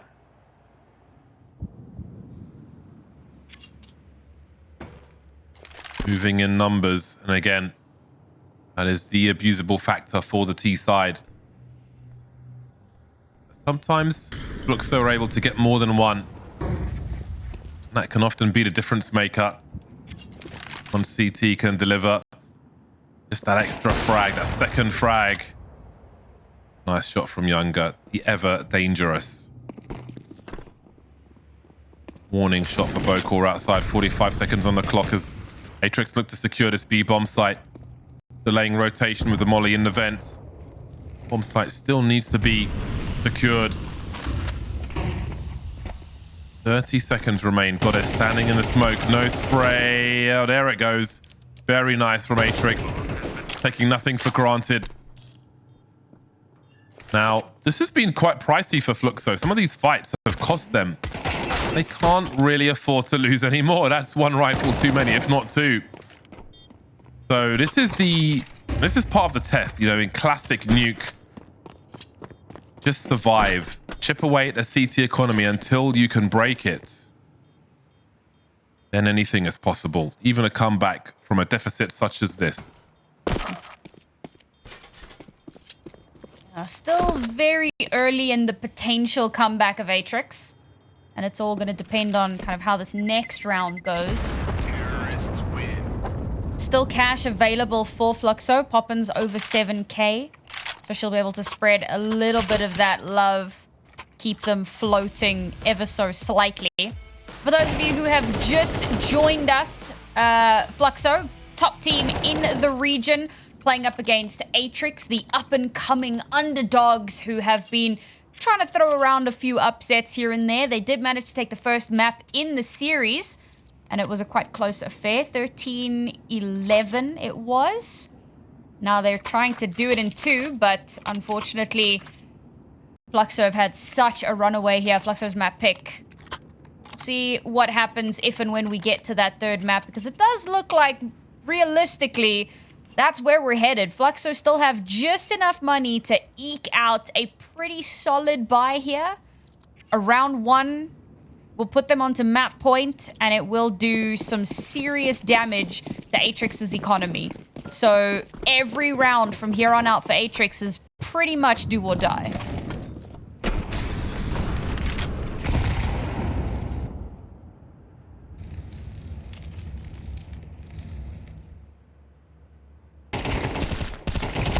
Going for the dry peek, Azana, but Younger is there to trade. A headshot, no less. That range is surely her favorite range. Close to mid-range. She is so ready for the quick scope, so dependable. Always prompt with the delivery. Goddess is off angle, will give her a free kill. These are frags that Atrix just can't afford to be on the receiving end of this late into the game. Now you're more relying on that individual performance. You've lost too many players to really execute a grand plan. Josie holding the pixel angle, waiting to throw the molly. Just delay them with that util. Press them even further. Atrix, what remains of them, have all got full util, but if you use the person to deploy that, then you've got even less for a push. Very tough situation to be in. One off angle from a CT and your dreams of winning the round are completely crushed. Tough position, but Not for Josie, apparently. Great little spray down for her. This is heartbreaking, however, for Atrix. And, I mean, there's really nothing that Littles can do here. She has to just kind of hold on to this weapon. Because the next round is end of the line, at least for this map. Winning that first map means that they do have that second life. So even though they do more than likely lose this map, I'm not going to count them out 100% just yet. We have seen stranger things. We have seen some very impressive broken half buys in the past. But more than likely, this will be the last round of this map. And thankfully, we do have that safety net of Inferno. And what I love about a map 3 is that it's a map that teams are generally comfortable on. Both of them.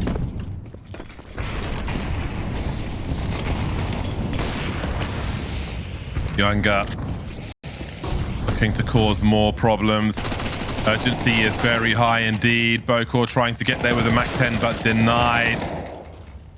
CTs are holding for now. And again, there were 3. 7 rounds down. This could be the end of the line for Atrix on Nuke. Fluxo just too strong. That signature aggression, of which Poppins is probably the flag bearer from what we've seen on this map. Too great for Atrix to contest. Bomb has been planted. Off to the B-bomb site it is then. Moving together towards the ramp. Plenty of footsteps to be heard by Atrix. They've got plenty of flashbangs. What they will need is frags. AKs in hand for more than one of these Fluxo players as they start to clear these angles now. One for Mari, but only the one.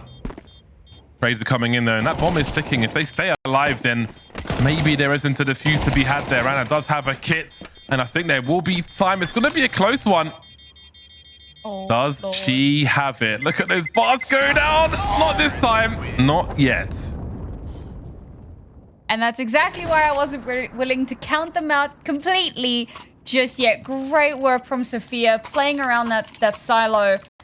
Just biding that time that little bit more. Yes, she does lose her life in the end. Yes, it's an expensive round, but my God, it was an important one for them to win, because with that win money, they're still able to buy in reasonably. It's a ton of Galils.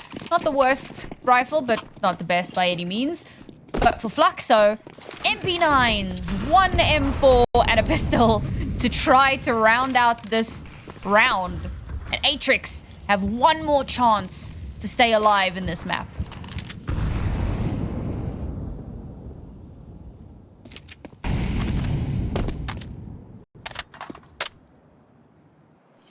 Slow, methodical, careful are Atrix. Can't afford to make any mistakes, but I'm fearing that mistake can be the problem.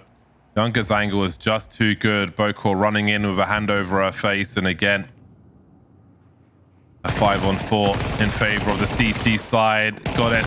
Oh, this is so brutal with the MP9. Great range. Dancing, jiggling, strafing left and right. Suddenly it's Littles versus the rest of Fluxo.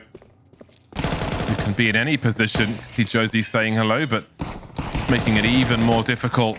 Dancing with the 5-7, baiting her, allowing her teams to rotate in. Running low on bullets. Running out of rounds, running out of time. That is a statement map from Fluxo. Absolute dismantling. That was a one-sided affair from start to finish.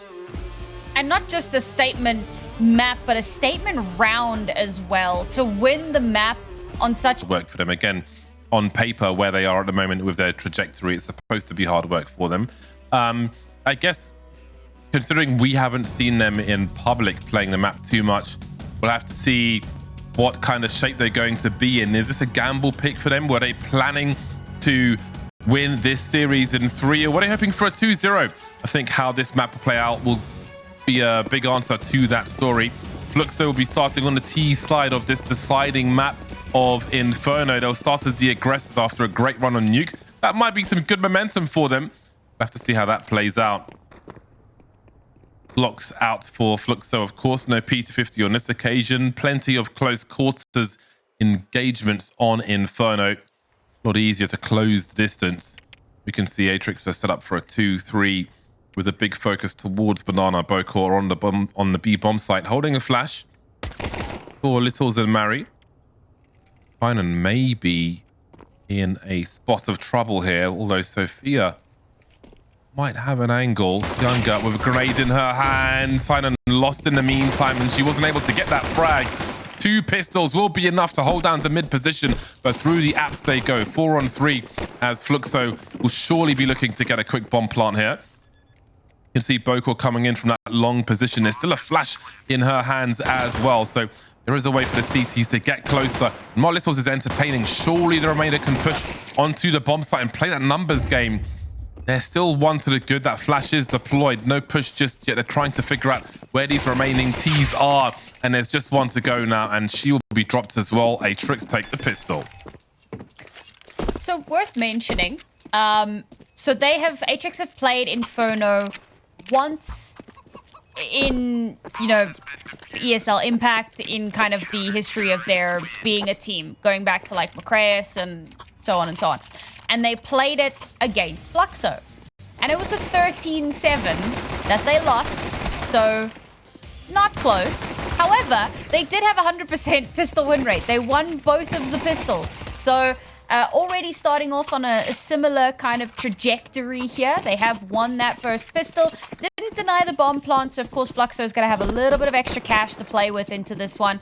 But Atrix, they do love those MP9s and a slew of them here to try and farm up a bit of extra cash in this round.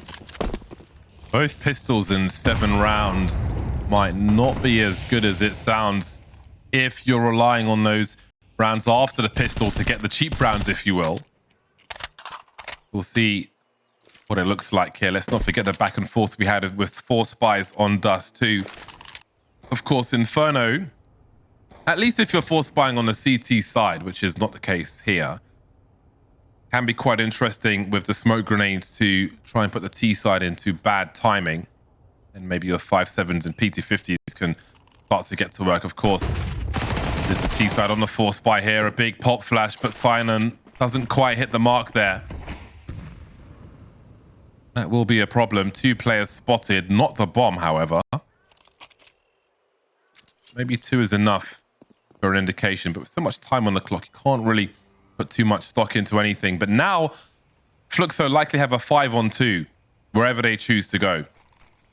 You don't really want to have a bomb site with just the one person at present in this kind of scenario. You want some kind of crossfire if you can afford one. The MP9 will do a lot of work, but perhaps it won't do enough because now we find ourselves in a 3-on-2 for Fluxo. And Atrix have no position as Bokor runs to her doom. This is a disaster for Atrix. Poppins and Josie standing versus Mary, who with 44 HP will think better of it, holding onto that one rifle. Versus the 4 spy. I think some people are going for this. She thought better of it. Maybe too much setup time. They've got the rifle in the hands of Josie as well. We'll see if they're able to get far enough away to hold on to these weapons. Either way, Fluxo have won the 4 spy. Perhaps we'll have a return of Dust2 and the forces back and forth. Yeah, no, I'm already starting to have some, like, PTSD flashbacks. Ooh, Josie dying to the bomb. Yeah, Not maybe great. she should have given that AK to Poppins. Oopsie. Yeah, that's the AK lost. So they only managed to hold on to an MP9 from the previous round. Not ideal, but you know what? They won the round, which is more than I think could be expected in a lot of scenarios. So ultimately, yeah, still not too upset with how that round went. They've still got a pretty decent buy into this. They know that it's somewhat of an anti-eco as well. With Mari having saved 1 weapon, it means that, the rest of the Atrix side should have just pistols. Not the worst position to be in.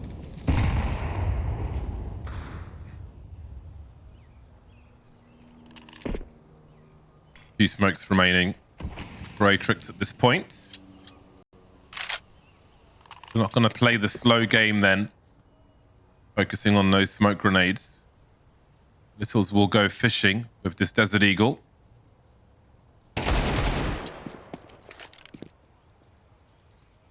Minimal information there.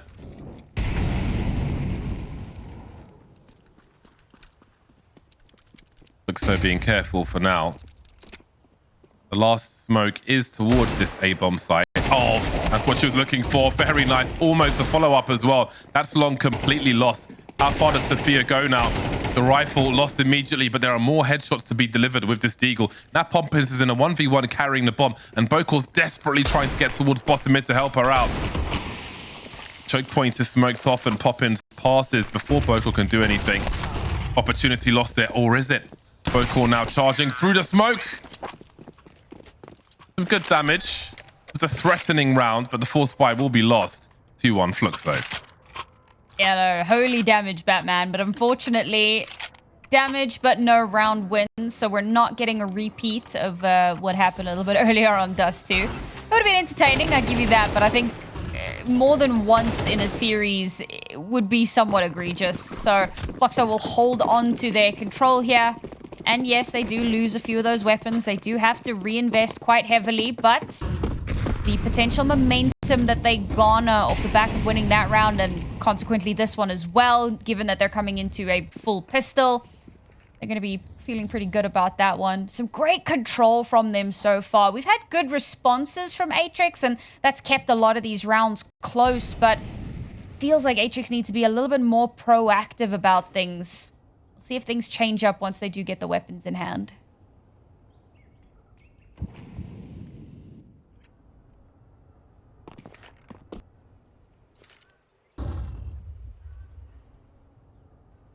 Dire situation early on the deciding map. And again, Atrix badly need a victory here. That would put them in a very good position indeed. And now we've got ourselves a 1v1 sign and we'll get deleted. So that was interesting for a moment, but that moment passed very quickly indeed. And on to the buy rounds we go. Atrix will pull out the AWP for round 5. This is an important one. If they lose this round, Fluxo are going to be so far away from them early on in this deciding map. It will surely play into the psyche of Atrix. Talk about the importance of momentum, and Fluxo definitely building some of that up for themselves here. Can they follow through? That's what's important. And Atrix going for a little bit more proactivity. Glad to see that, but not too much, and that could be the thing that kind of shoots them in the foot. Orp lost early. Certainly worrisome for Atrix. These early 4v5s on the CT side are not something you want to make a habit of.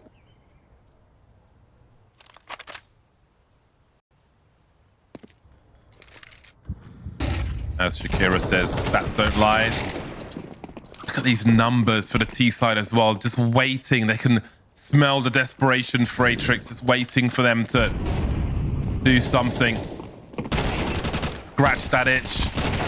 Kleinen's got so much to do. A noble effort. A 1v3. Made 1v2 before that bomb's planted. This is winnable for Bokor.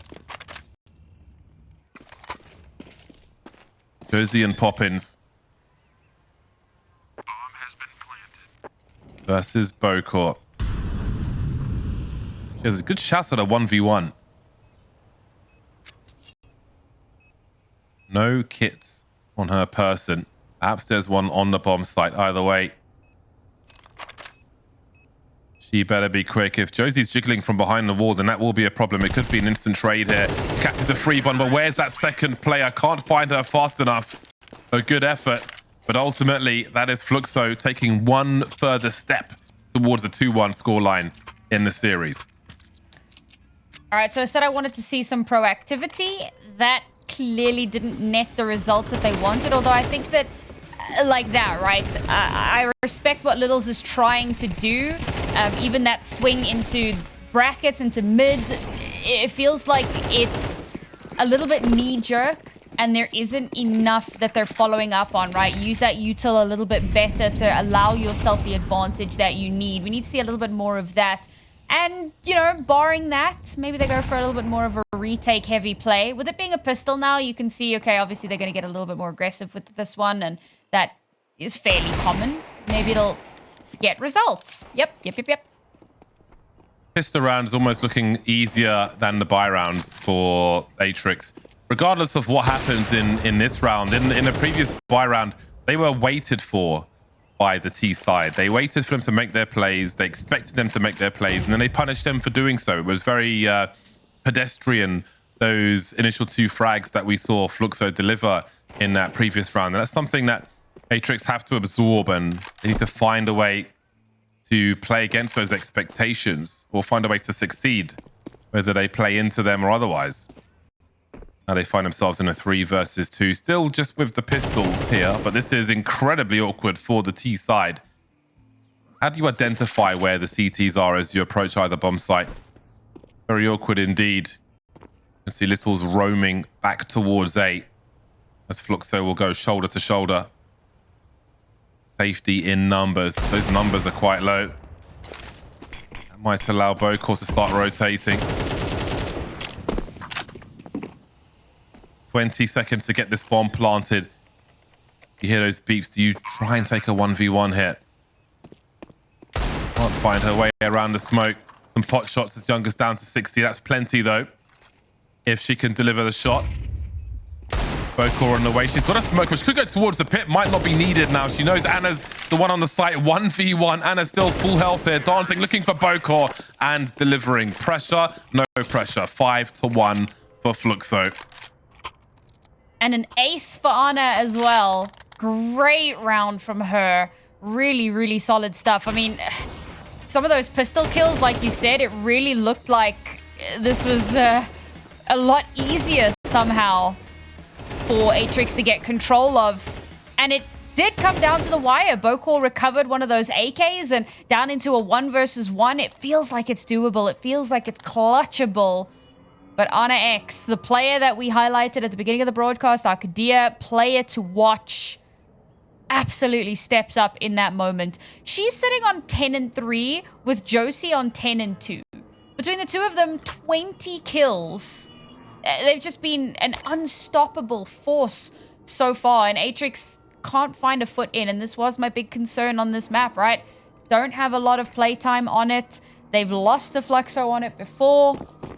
But now we have weapons again. Now we need to see adaptation. I was talking about that proactivity with a little bit better util usage, or possibly going for like a more retake heavy setup. The problem is banana control is so important. So now we see them take a little bit more aggression there. They can open it up with a kill here. That could set them up for a successful round.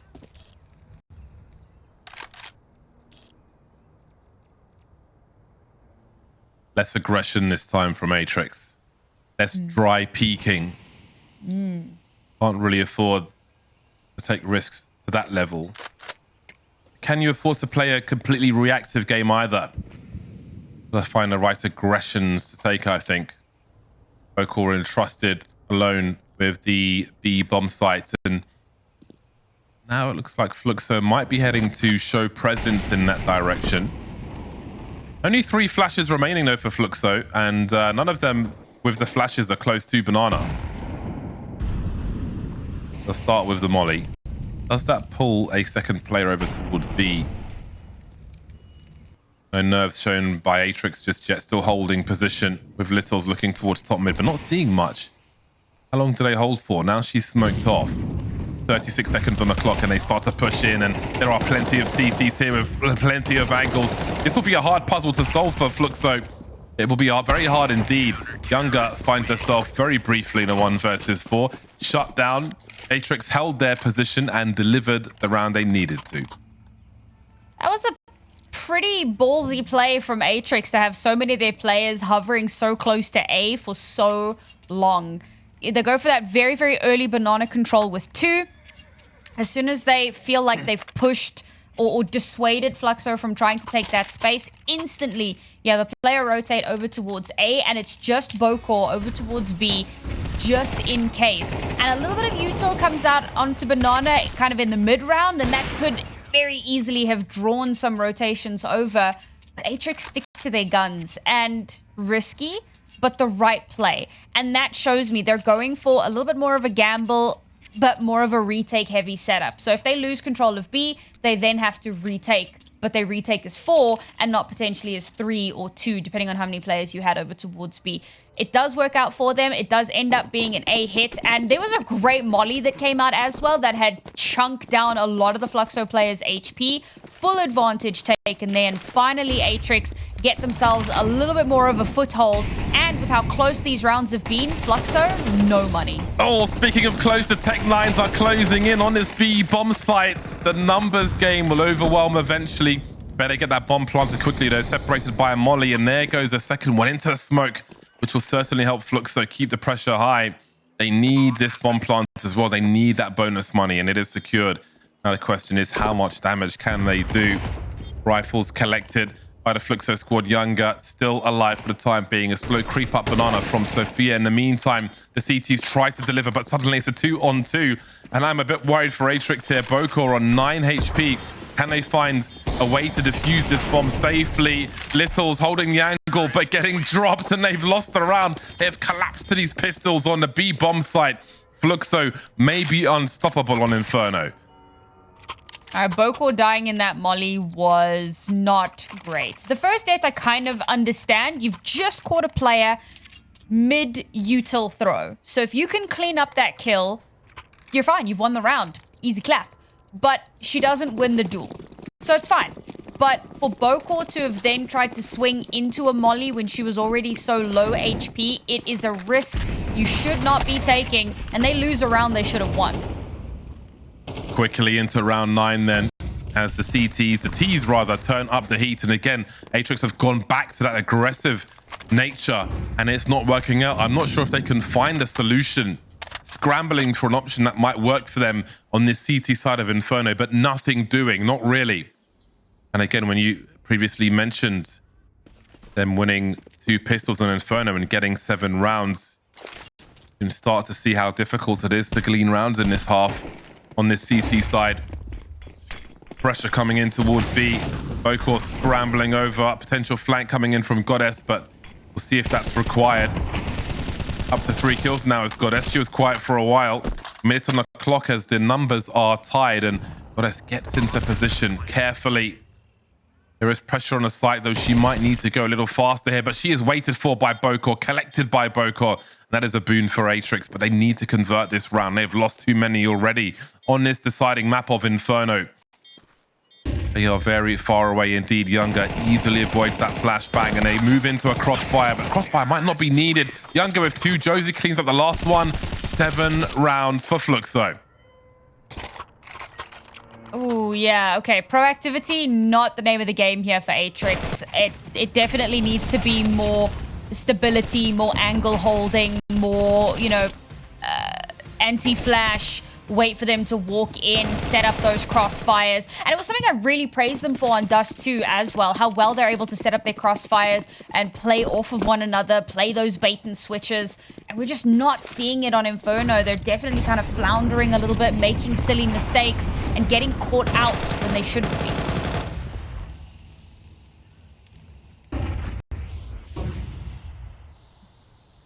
Case in point.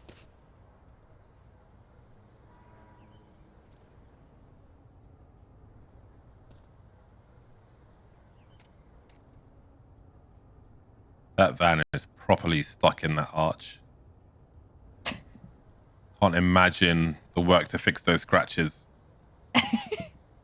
I reversed into a lamppost the other day, so, you know. What'd you do that for? I couldn't tell you. I was tired. And Atrix might be tired of being victimized on this CT side of Inferno. They are the recipient of much lead. It's not good for your health. Ringing the bell. Don't forget to subscribe. But Poppins will still be standing at the end of it.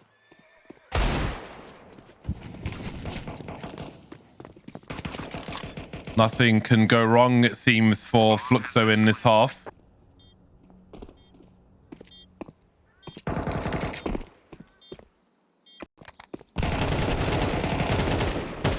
Quick peek from Sophia. Point of no return, maybe. Hold on a second. Look at the HP of these players. She might suddenly win this round if she can find an angle for Poppins. Oh, the grenade is out, and Poppins will pop in her head with that Galil and make it 8-2. Always dependable. Devastating. I mean, she didn't have a kit, so time just was not on her side there. You have to make these split-second decisions, and it has to be the perfect decision or everything falls apart. So I understand why she made the decision, but Poppins was playing close there. Tucked away, waiting, and as soon as that bit of util comes through, she knows she has an opening, and she takes full advantage. 2 rounds left here for Atrix to somehow make miracles happen. And look at the disrespect from Fluxo. The attempted banana control from Atrix just goes completely ignored.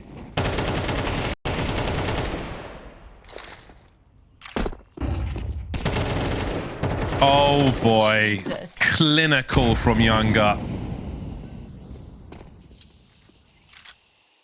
Almost a challenge on who can have the most lethal entry between Poppins and Younger on Banana. Again, a 4v5. So many of these for Atrix. On Nuke as well as Inferno. The struggle is real. All the seats on the struggle bus populated by Atrix at the moment. Got to find a way back in. Have to. There are too many girls on road.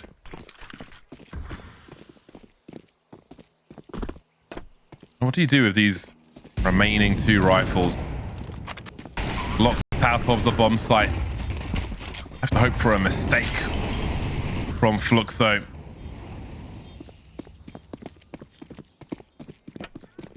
No mistake is offered. And you can see the frustration there on the POVs. Choices have been taken away. They leave because they have to.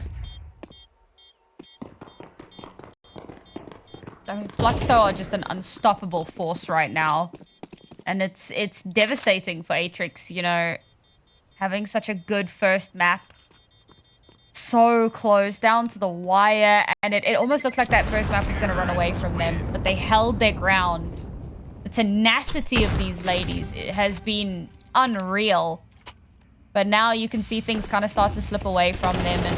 And you can also see in a lot of these kind of small mistakes that they're making that it's definitely getting to their heads.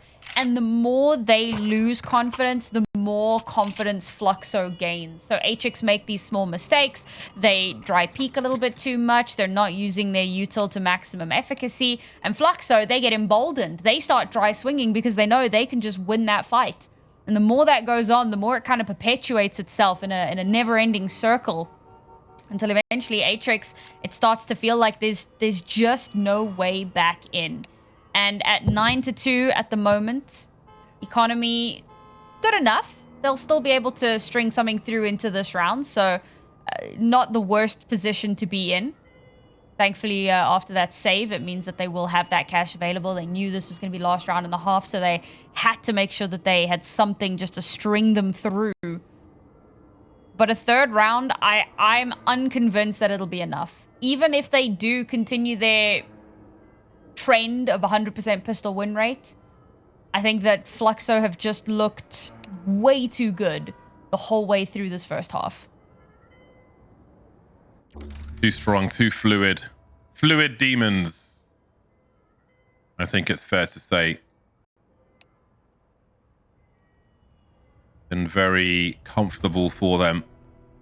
Again, they've been ready. We've seen that they, throughout this series, have been ready for the typical plays of their opponent, for the most part. I mean, even in some of the rounds they lost, going back to the Dust2 that we saw at the beginning of this series, we saw the preparation, the correct expectation, the right responses.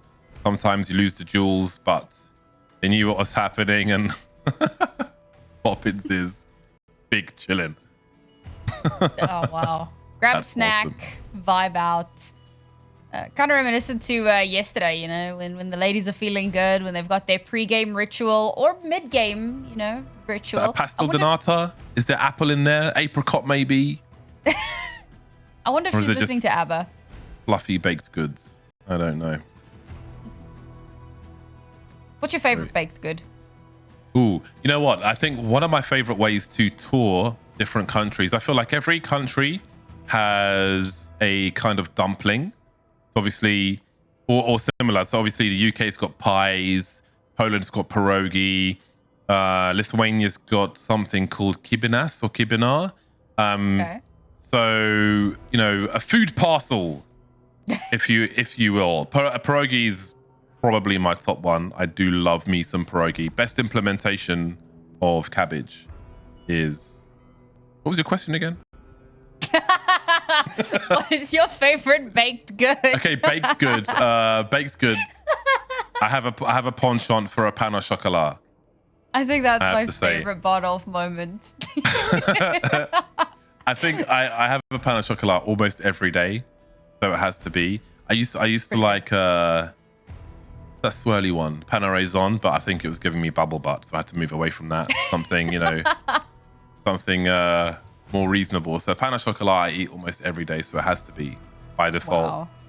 That's My awesome. favorite baked good, but I think touring countries by trying their food parcels is a great approach. So if you come to like London or a place like an industrial type place where they've got like the old school pie shops, because they do exist outside of London. Basildon's got an old school pie shop, for example.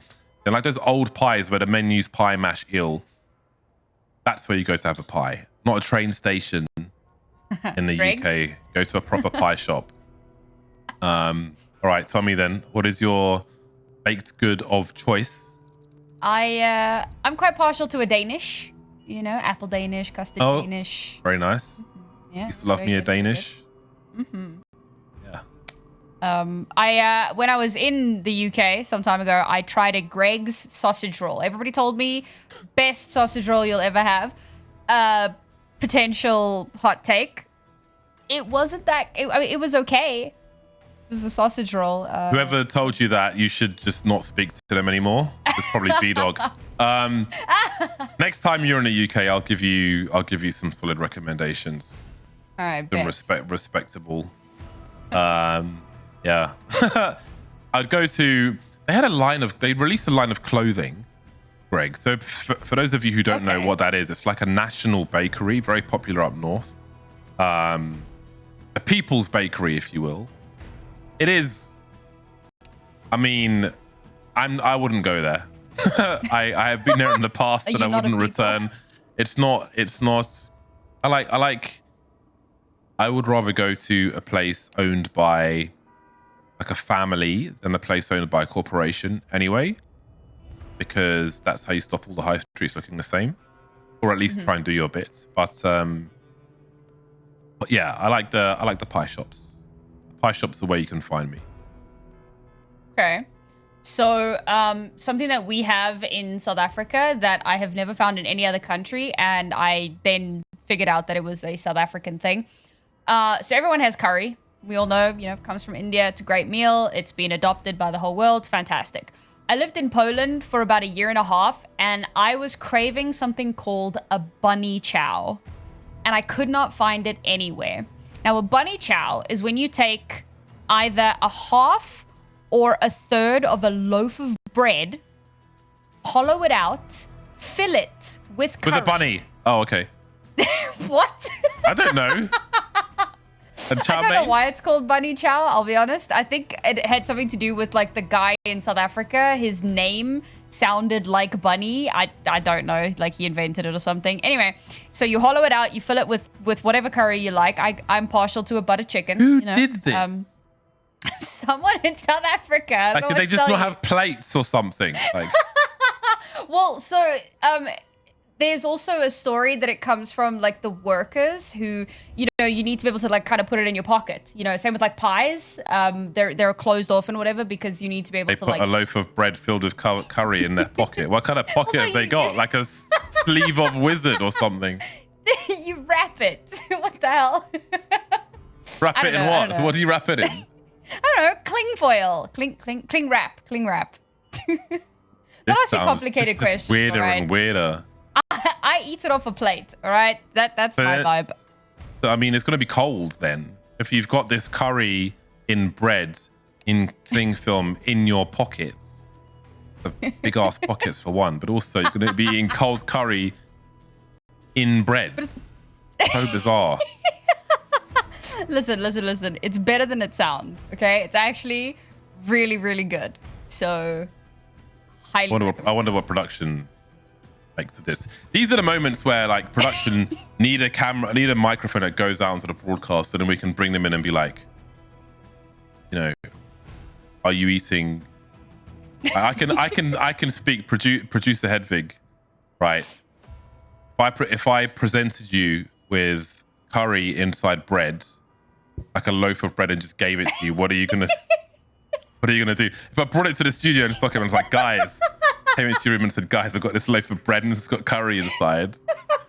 This is, and I embellished it with some lies and said, this is a cultural bunny chow from my people. So if you don't eat it, then it's basically like, really offensive and a sad moment for me in my life. Are you going to eat this bread curry bunny chow?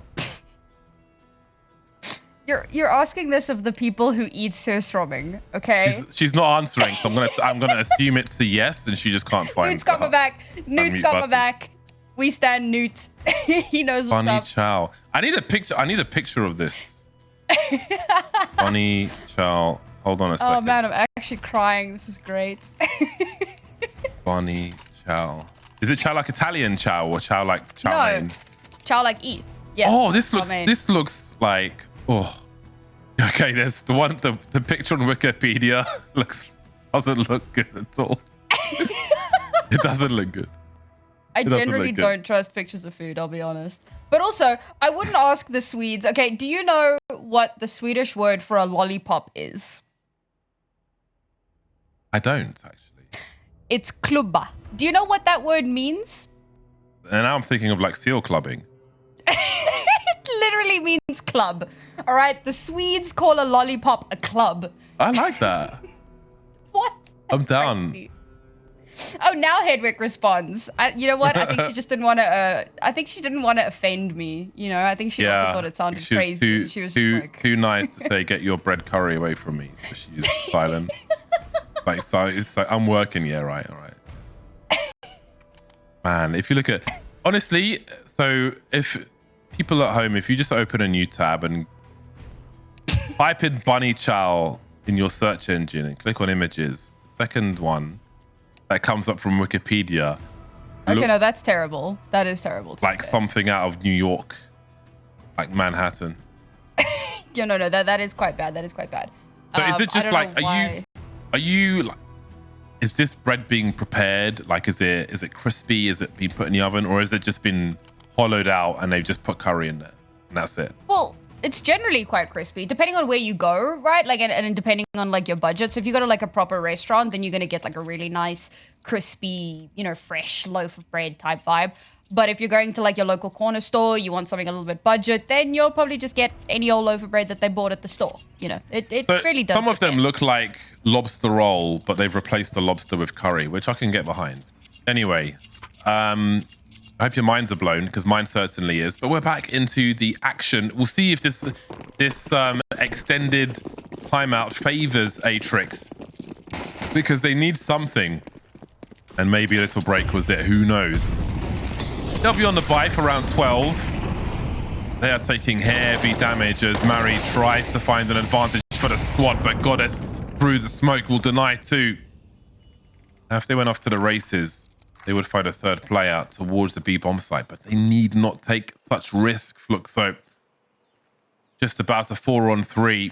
Even though Goddess is quite low, I wouldn't give her the AWP personally, because Younger is exceptional with the AWP and she is holding the angle, and Sophia is dropped and Littles hasn't checked the corner, and Goddess will get a third in the round. Simon desperately trying to hold on, but that will be that 10-2. Nothing but Fluxo straight up and down.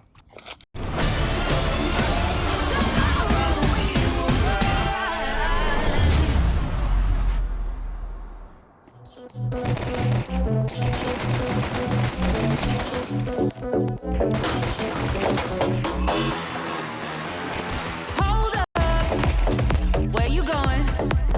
Looking like that, looking so good. What you trying to do? Trying to get in trouble. Should be a crime. Flirting with the devil.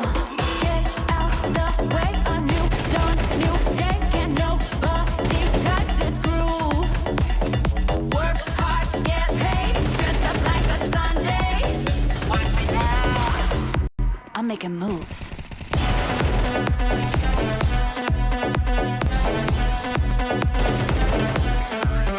I'm making moves.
Clock is ticking for Atrix because they are miles behind Fluxo, who have been on a tear since the previous map, taking it into this one and look absolutely unstoppable.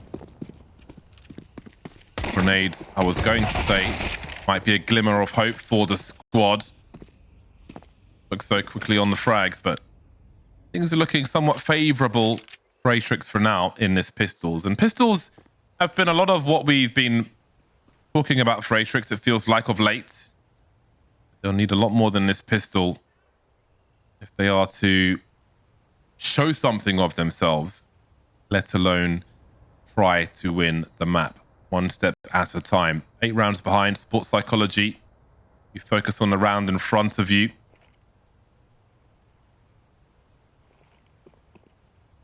Try to have a good round each time. The right round. Anna will drop Sinon.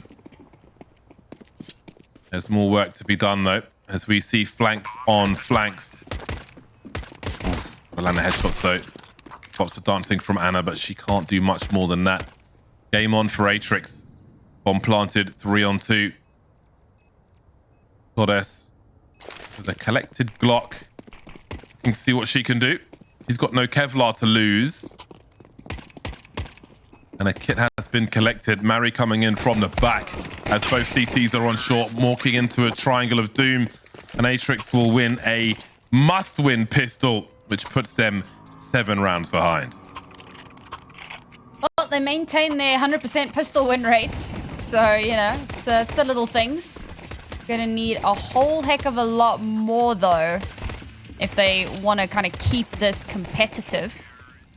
I want to check. So the last time that they played on this map, the first half was a lot closer. It was a 7-6 with Atrix on the CT side.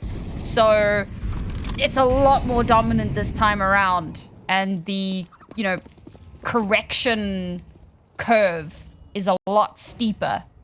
We'll see if they can actually get that comeback going.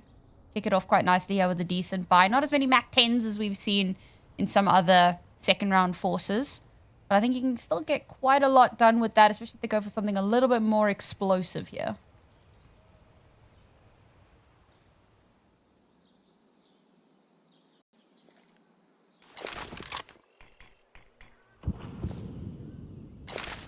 Very curious to see the first spy round in this half. Again, Fluxo have really studied Atrix. That much is clear. I wonder if there'll be a read of the expectations in that first spy round. This is a nothing round for Fluxo. B-bomb site is secured.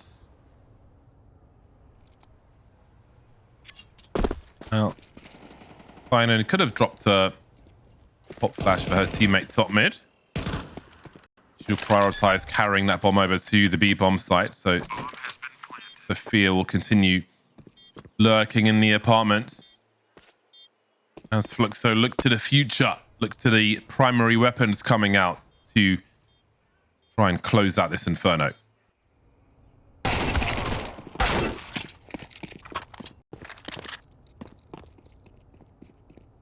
Be pretty sick if Josie could get another one here.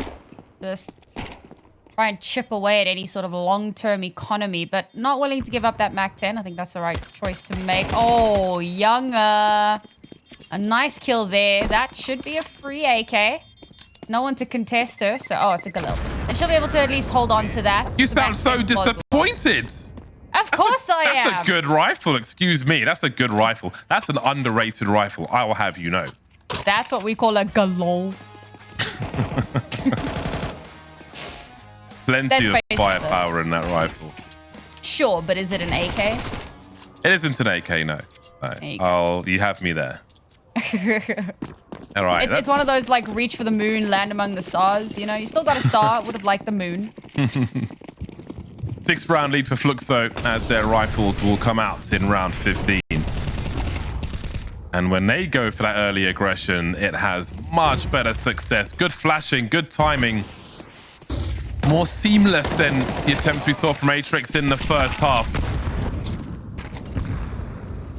Seems that Fluxo will demonstrate why they are the stronger team on this CT side. Immediately just feels well put together, more dangerous. Dictating the pace on the CT side, not an easy thing to do. Certainly what's happening at the moment. The deep flash comes in from Poppins while Goddess simply waits, and then the rest is easy. 11-4. That was a very strong round from Fluxo. Atrix really needed that as well. That little bit of follow-up could have made the world of difference. That's going to be Fluxo now on to 11. Now in a, well, basically an anti-eco. Seems they've got a disconnect here. Sorry, folks. Apparently there's a little bit of like a weather issue at the moment. And so it's wreaking absolute havoc with the connection for some of these ladies. So we'll give her a moment, try and get back in. It's quite interesting. I used to, in previous years, when we had our Face It League, I used to spend about 4 months of the year in Los Angeles. Whenever I was playing Counter-Strike after the day's broadcasting, you know, you'd be playing with randoms sometimes and it'd be like, oh, there's a storm in my area, so my internet might die and so on, which isn't something that you really experience in Europe, but in the Americas is definitely a factor. You know, it's quite varies how people's internet is delivered to them from one place to another.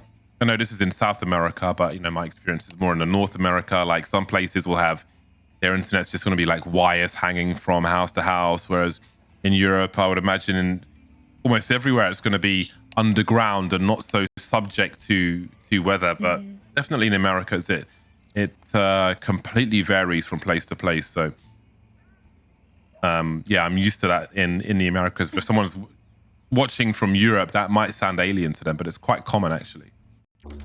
Well, for something, you know, really crazy, our fiber is also underground, and we have fiber to the home, not fiber to the box or access point or whatever it's called. And yet, when there is bad weather, it affects our connection. So what you're saying is in South Africa, your weather's underground. Yes, exactly. I don't know. It's the weirdest thing, man. And people look at me like I'm crazy.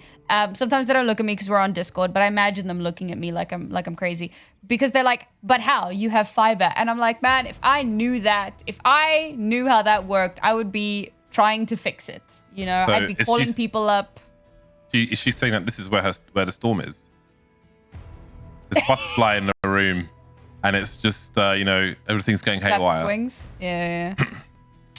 I love chaos theory. People talk about that butterfly effect. So obviously it refers to Counter-Strike matches online. It's a good movie. I was going to say something really smart, but then I forgot what it was. So So you went with that instead? yeah. I just wanted you to know that it was about to happen until it wasn't. But, you know, it almost happened. So I think it's worth registering that at least. Oh, she's got a clear mouse like those old school Game Boys with the clear plastic. Those were so cool. I don't know. The only old mouse I know is like the ball that like, what were they called? Those ball mice. Is it just called a ball mouse? Yeah. I guess so, yeah. God, I remember having to clean those things. Those were good times. Yeah, like cleaning your cartridge as well. You know, my first IT job, I replaced all the ball mice with proper mice, proper modern mice. Ooh. The first thing I did. Crikey. Those mice were good. Did you ever take the ball out and like throw it at someone's head? No. I wasn't a little terrorist. Maybe it's a boy thing. I definitely did. You're a terrorist, I'm a counter-terrorist. That's very You know, I was like hall monitor kid, you know, like I was ratting everyone out. I was such a little snitch as a kid. I was not the one getting in trouble. I was the one getting in trouble. Definitely. No, man, I was a freaking library monitor in high school.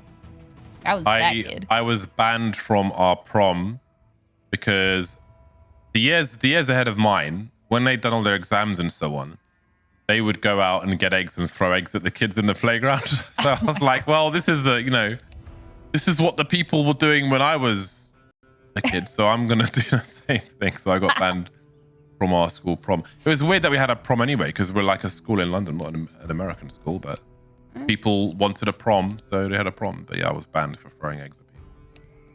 Wait, so like a final year dance is not really a thing in the UK? No, not really. Oh. No. So we have what we call the matric farewell, which is kind of like a prom because we call our final year of high school matric. And then at the end of matric, you have the dance. So it's your matric farewell. I missed mine. Humble brag, I was at a singing competition in Los Angeles, you know. Oh, wow. Yeah, you know. And yet I still somehow I regret that I missed that dance, you know. Big sad. I can't dance. I'm a gamer. I'm a nod your head, tap your foot guy. You'll never find me in a club. I can only dance if it's like thoroughly choreographed. Otherwise, I just do like the Carlton from Fresh Prince of Bel-Air. Oh, don't. That's wow. And if it's not unusual, didn't just pop into your head right now, you're either too young or you're boring. Yeah, I don't do any dancing. Absolutely not. Under no circumstances. I'm too big and clumsy. I walk into door frames and things, so...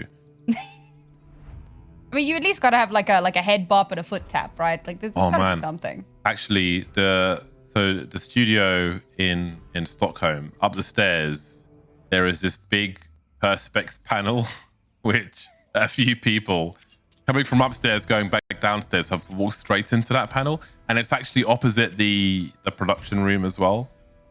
So I in one of my last trips walked into that panel. I chose not to turn around and see if anyone was looking. I just pretended no one was looking and just carried on. Went through the actual door and down the stairs, and just put it out of my mind. Never happened. I have not walked into that the like 2 times that I've been there so far. It could still happen, there's a world. Numbers game. The more you go there, the closer you'll get to face planting sideways or vertically, I suppose. I will say, if there's anywhere where I'm gonna face plant vertically, it's the spiral staircase that takes you up to the green room. My God. That is okay. My biggest gripe with the UK, and I understand why. Wow, when did this become an attack on my country? Excuse me. You'll understand in a moment because it has to do with stairs. Okay, and I understand why this is a thing, but those houses. So we did a lot of B&Bing, and guest house and whatever, and a lot of the houses have these incredibly steep, almost 180-degree staircases, but the steps are 3 millimeters wide. So it feels like you're climbing Everest just to get to your room, and then you have to get your luggage up there as well. What a nightmare. I don't know how people survive like that.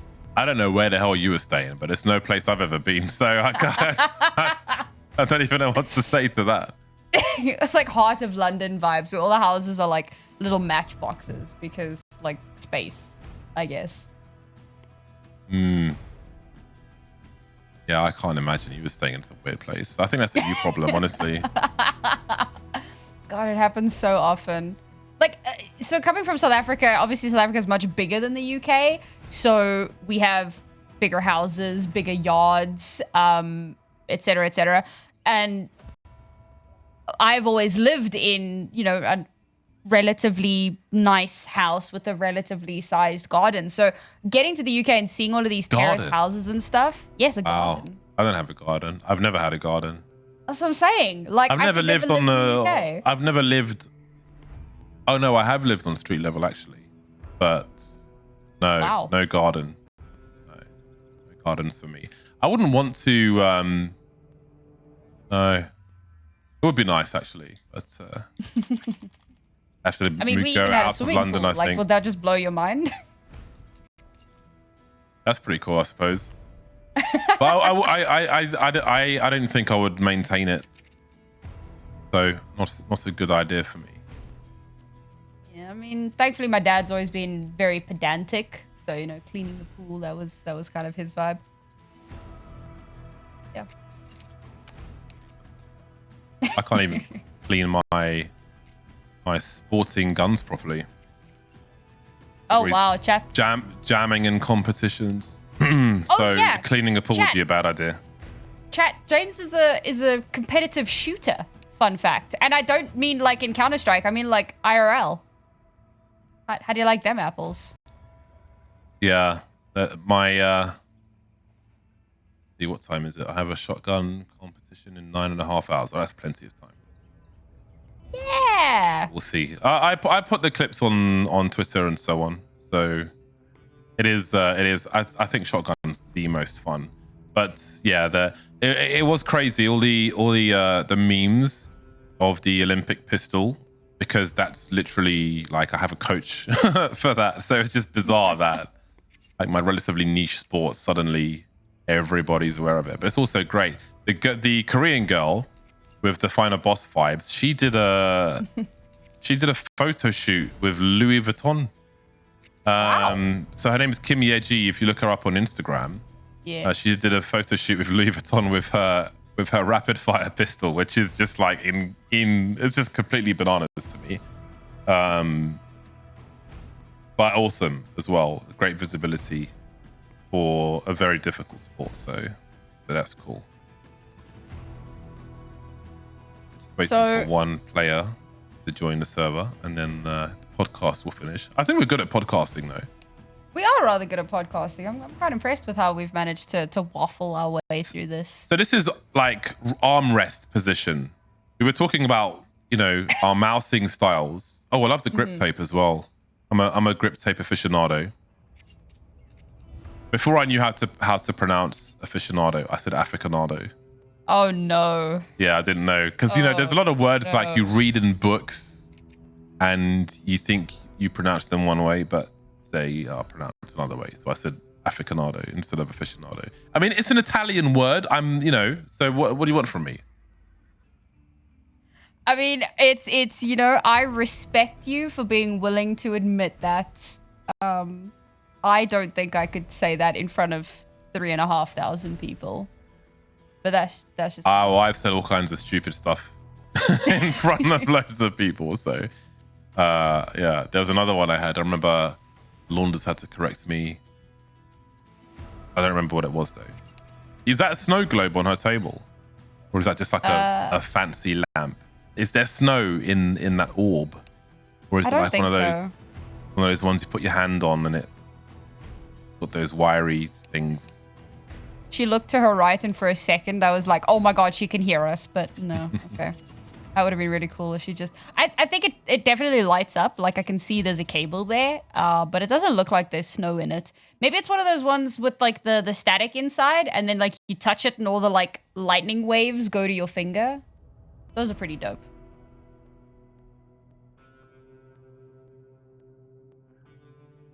So, Bokor will be hopefully joining the server soon, and we can witness the conclusion of this game of Inferno. But it does seem like Fluxo have their number. And of course, Fluxo come into this as the stronger team. And I think immediately, even from the first buy round, it's night and day with the aggression, the aggressive plays we've seen from Fluxo, the successful aggressive plays we've seen from them versus what Atrix tried to get started on their side with mixed results. Fluxo was super ready for it. They've clearly counter-stratted them, and they have learned their habits and punished them for it. So this will, you know, if this is to be a series which Atrix lose, there'll definitely be clear lessons to learn from it, which will make them stronger over time, which is a good thing. Yeah, I mean, it's one of the things that we've always spoken about in NA and Asia in particular, where you've had one team in both of those regions that have been so undeniably dominant, literally since the first season, right? HSG, FlyQuest, previously known as CLG at the time, always winning out in their region, always just the raid boss that needs to be overcome. And for the Asiatic region, HSG are still kind of untouchable, but in North America, you can see that gap is starting to be closed. Teams like TSM that have really started to make big waves and have been kind of biting on the heels of FlyQuest. And, you know, that's really important because FlyQuest have really suffered when they go to LAN. So to have good competition is super important. It makes you work that much harder and it helps you to improve. And, you know, much the same here for Atrix. These players have been around the South American scene for some time now. And this is some of the best results that they've had, both individually as players and as a team. So coming up against these incredibly strong teams, it forces you to have to learn how to adapt and how to step up your game and be able to go toe-to-toe so that when you do get to LAN, if you get to LAN, you don't kind of bomb out really early on. Poppins really looks like my friend Knotka, who has been standing in for Lotus in some of the NA games recently. Just like her from like 10 years ago. Look quite similar. But anyway, we are back into it. 11-4. Fluxo are firmly in control, not just in terms of the scoreline, but they have been dominant in this game of Inferno. Look at all the info as well. They're going to send Josie over towards the B-bomb site immediately, seeing no challenge towards second mid. Really is an uphill struggle for Atrix.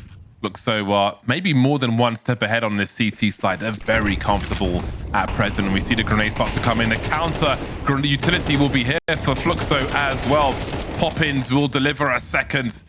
Crossfire has maybe done enough down to the USP, just trying to buy time, showing, hiding, letting her teammates get into position. She knew she was going to expire, but has she done enough? 3 versus 2. How on earth are they going to get a bomb plant in this scenario? Smoke up for CT.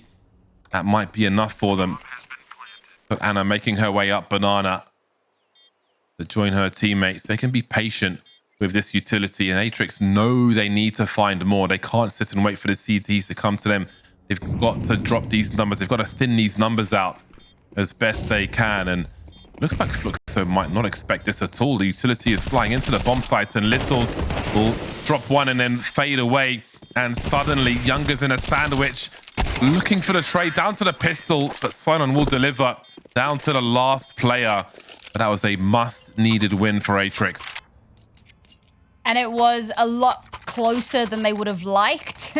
I think that, you know, you could definitely feel the stress and the pressure in that round and how it started to play out so quickly. We have all of these kills coming through from the CT side, but those last 2 players play that very, very well. The split up going completely undetected, drawing that attention away, bringing it into a 1v1, and Atrix giving themselves a stay of execution, but so much more is needed, and Poppins just will not be deterred. Poppins feeling disrespected by the audacity to win 1 round.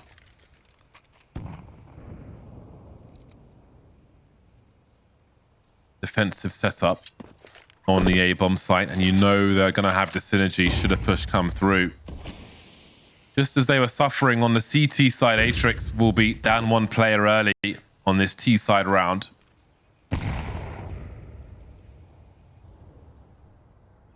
Look so happy to bide their time. Little utility remaining here and there. That jump throw sound really reminds me of old school Doom. But anyway, 55 seconds on the clock. 5 on 4.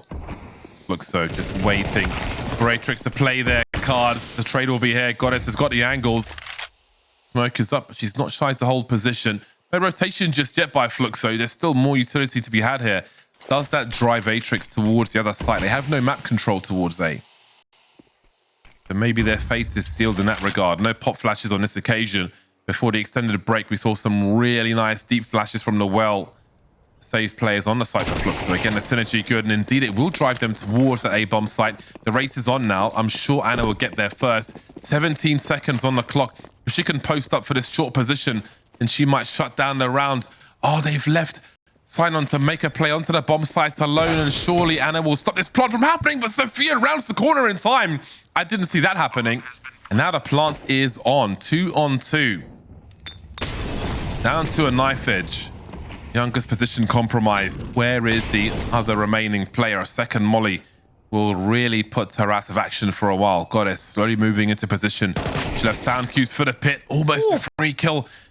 12 HP for Sinon will surely be enough. I don't know how much Younger can get out from this. Atrix barely survived, making their way towards the A-bomb site. But look at the impact they've had on the economy. We might have a real game on our hands now.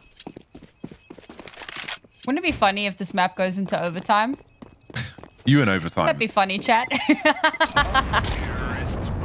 Oh, that's unfortunate. That's rough. Honestly, a phenomenal comeback for Atrix in that round. We're seeing a lot of really good mid-rounding coming through from them, something that really felt like it was severely lacking in some of the previous rounds. Even when they start the round at a deficit, they've done really well at bouncing back in these last few rounds. And the last time they played this map, it was 13-7 in favor of Fluxo. There's a chance here. There's a chance-opportunity, as my mother would say.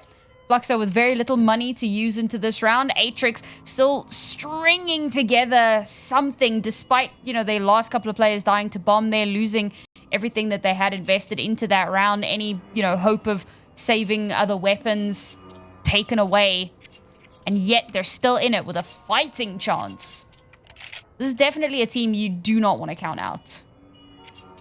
No flashes picked up by Fluxo.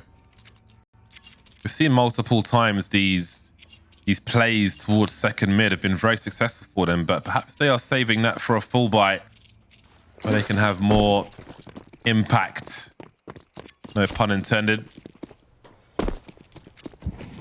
So it will be the hero rifle for Younger.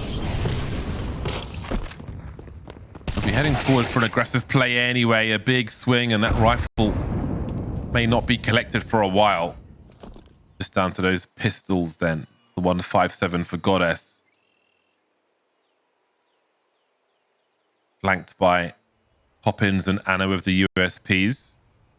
Main notable setup for this round, but should Atrix prove successful in round 18, then a 4-round deficit suddenly won't feel as bad as things were looking a few rounds ago.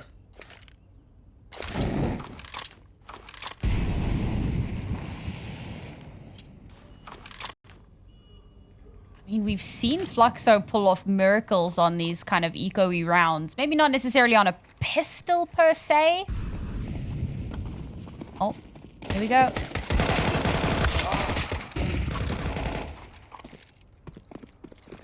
Oh, they've got something from it.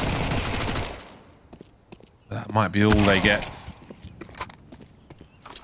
Does she opt to save the rifle? That would probably make the most sense here.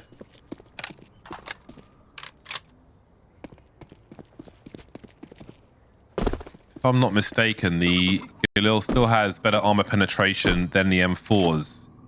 So certainly worth holding on to. You're still on that cope, huh? Listen, the Galil is great. Especially when you need a few more grenades. That Galil will be doing you all kinds of favors. I suppose when you don't want to spend any of your own money. Oh, they're looking to try to hunt this. I like it. It'd be a great statement if they're able to. They're not going to be able to, obviously. I mean, Goddess is all the way in the T-spawn, so there was no way in hell they're just checking the post. Find her. What? Checking the post. They were by the post boxes. Oh my god. If the family have written, you know, we miss you, etc. This game is now an MMO. You got to check your mailbox. 4-round 7 deficit. rounds. Oh man, if Atrix get one more, it's the best performance they've had against Fluxo Demons on this map. Fingers crossed, chat. Well, Younger's got an AWP, so maybe things get worse herein. Then again, maybe they don't. However, look at this push. The CTs are so confident around this area. There hasn't really been that significant of a challenge in these big rounds in this half. The CTs have just been dominating. They've got a vintage Fnatic-esque setup in the apartments. And again, these ranges, Younger delivers time and again. Close to medium range, she deletes people with that AWP. No sound cues now from Atrix on this banana position, and she doesn't miss scenarios like that. She doesn't miss at all. I think it might be the green light for Atrix towards banana. This rotation is not going to get there anytime soon. So how many frags can Poppins and Goddess get from this? You can see Goddess is holding a smoke in case a molly comes in. They'll have to deploy that regardless once this engagement comes through, and it's going to be Poppins to get dropped and Goddess to get deleted, and surely that's the round over. They can't lose any more weapons. They've got no position. Anna's fully committed to this bomb site though, looking for a second, but surely she's walking into a sandwich. And now Younger's being invited over as well. So Anna will try to hold this position, focus on her left side, and maybe the AWP will cover the right. Younger drops Bokor, and suddenly this is more encouraging. Now we've got Josie coming in from banana, and what looks like a save might be a full-on retake. They've got utility. Josie's got an incendiary for this corner as well. That bomb is ticking, and Josie's the one who has to get on it. There's the wide peak. You've got to pick up the kit first. Can she find it? She can't find it. Oh no! And I don't think she's going to have time. So Atrix will just survive that round. And Fluxo just gives you a glimpse of how dangerous they can be. Do you know what? I was talking at some point this evening. It's been a long night. Talking a lot this evening. Yeah, honestly, so much podcasting. But we were talking about how these kind of tech pauses can really put a dampener on any sort of momentum that you have either built or are trying to build. I think that it served as an opportunity for Atrix to have a little bit of a mental reset. Now, obviously, you can't actually talk about the game during a technical pause, but you can shoot the breeze, talk a whole lot of nonsense, you know, take a little bit of a walk around your room, drink some water, drink some Monster, you know, get yourself back into a more amiable mood. And Atrix have really had a strong resurgence coming in after, you know, all of these kind of technical issues and so on. Bringing themselves up to 8 here, only a 3-round deficit. Their last timeout to be used here. Want to make sure that they don't make a single misstep. Because with their cash the way it is, losing this round, map and series point, they have no money for the last. So got to keep that momentum going, got to keep it strong. They've shown tenacity, they've shown unwillingness to, you know, give up, even when faced with severe adversity. So very impressed with how they've done so far. How much more can they get out? How much more can they eke out of this before this match is over? You did. For this series. But I must say, looking at Fluxo and how that retake developed just shows you how much depth they have, which is really impressive. I thought that was really, really cool. So I think Atrix might be continuing 4v5 here. Oh no, never mind. Bokor, I think, had an issue, but she is back, which is good. That's good news. They've reduced deficit to 3 now. Atrix. And as this goes deeper, perhaps they will get stronger. But again, like how Fluxo floated the opportunity for a retake there. They're up against a very dangerous squad here, but that is a big frag to get Younger dropped early. Now, there are still 2 players towards this B bomb site. Smoke will delay any fast plays. Disposing of the AWP. Again, Younger at those close ranges. Inferno will be a playground for where she does her best work, so definitely good to have a disposal service. 55 seconds. Atrix biding their time. Josie towards A has the last smoke for the CTs, and Twins will be falling back into B behind the last smoke deployed there for the time being. Double peek scenario towards that short position. The flash is very good though, baited with the jiggle peek. That's nice work by Atrix. And now the B bomb site's been abandoned as Fluxo tries to concentrate their efforts together, but they have chosen the wrong bomb site. They've got no money left either. So Atrix are going from strength to strength here. They are building some momentum on Inferno. And this is, again, you know, as this map started, I was talking about how one of the things I'd lauded Atrix for on Dust2 was their ability to create these really good crossfires, to play off of one another, to bait and switch really well. And we weren't seeing that. It was a little bit messier. It was a little bit less coordinated. We're starting to see the same semblances of that team resurging here again. Those same kind of really good bait and switches, great util calling to allow them to get that kill on brackets. And the fact that the second bracket player doesn't swing for the trade and she's able to slip away, beautiful. And that's another round for them. That's going to bring them so close to double digits, so close to evening out the scoreline. They're building an economic buffer. They only lose 1 player in that round, so the reinvest is minimal. We finally, I'm willing to say it, we have a game on our hands. And I think that it would be an absolute travesty for Atrix if this was the round where Fluxo turned it back, you know, give him just that little bit of rope and yoink it back. And this is the kind of buy that they won Nuke with. So do not count them out. Yeah, as MP9s are an economical but still extremely dangerous option. I like how they're still going for the aggressive angles, although did they hear those footsteps? Josie with the elevated position. Anna with the crossfire. Younger drop towards top mid. So there's no vision now. And you have to wonder if they will break this setup. They are quite committed though. The last thing you'd want would be caught in an awkward retreat, but that retreat will be potentially forced. Or will it? They'll still drop Sophia. Now, where do Atrix consider going? A minute on the clock. Oh, great timing on the flashbang, but Littles has the superior angle. One click and Poppins is dropped. Goddess will try to buy some time for herself. Playing a dangerous game, though. No one's spraying through the smoke, interestingly. 45 seconds on the clock. Anna quietly coming in to support the B bomb site. We saw previously the CTs tried to commit together all in the same place, but this time Josie's still in the pit towards the A bomb site. So there is a giant task here for Anna who will be traded, and that means double figures for Atrix. Another solid multi-kill round for Littles as well. Really kind of stepping up here in the latter quarter of this map. And so pivotal in that round in particular. Opening kill, second kill to follow it up, a third as well just to secure that round.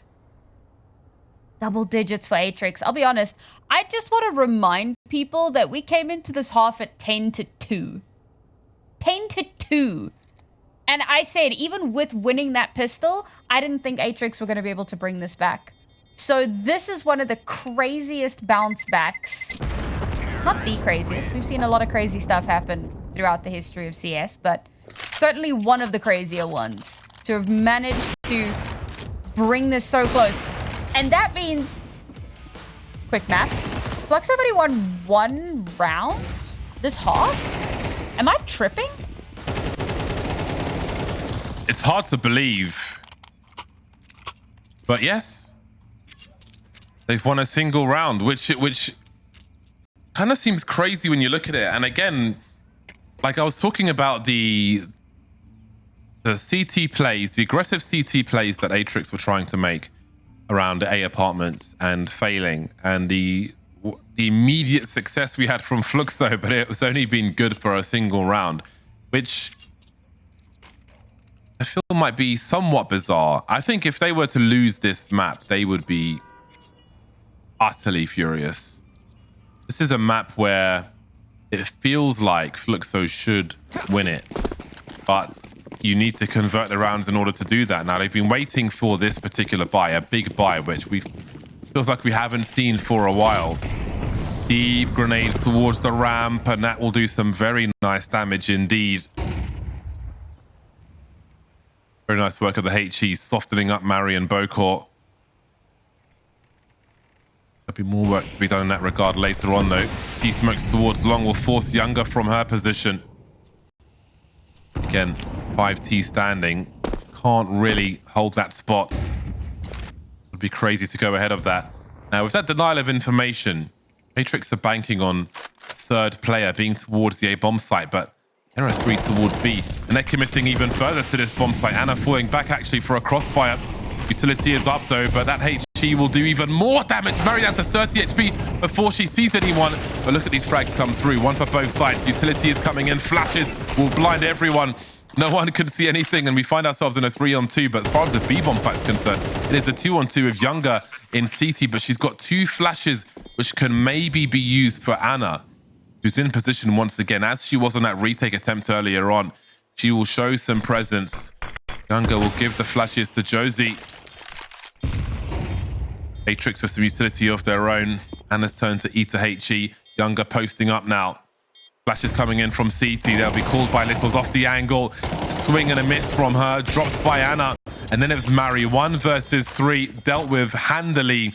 And Fluxo are back to winning ways. Yeah, I didn't love that setup from Atrix. I'm not generally a fan of the full send. And to be fair, the util usage from Fluxo was nasty. Absolutely disgusting. Great timing as well. As soon as Anna spots out that first player, throwing that little bit of util, getting that kill, but also realizing that there's more util coming from further back, They know that that rush is incoming. It is imminent. And so all of that util starts being chucked down, and a lot of the Atrix players slowly chunking away their HP and making it so difficult to hold on to that side. They did manage to get control. They did manage to plant, but holding on, damn near impossible. Valiant attempt, but now Fluxo Demons find themselves on map and series point. The good news for Atrix is that because they managed to get so many rounds consecutively, and some of them were reasonably clean, they're still in with a bye here. It's not AWP in hand, but to be fair, they haven't really been big on this T-sided AWP. They've instead opted to keep the rifles flowing, and they'll continue with that here on potentially the last round in the half. Comes so close. The scoreline so similar to what we saw on Dust2 just a little bit earlier this evening. And it was Atrix that had that lead that managed to pull us over the finish line. 2 more rounds if we get OT. I'm just saying. On Inferno, classically, the T-side AWP is often strongest after the bomb has been planted. There may be opportunities to collect one if they get that far, and they'll need to, because it is survival mode for Atrix. So close. But we'll see how far their story goes. Younger on the AWP once again. You know how important it is to keep her off the AWP. And still she stands. Look at this. She don't care. Swing and a miss on this occasion. Almost looked like she was shocked she missed the shot. Love the aggression though. Previously with that smoke down mid, the double HEs towards ramp. This time they play against expectation. That aggressive peak with the AWP. Nice how they change things up again. A very well-oiled machine on Fluxo.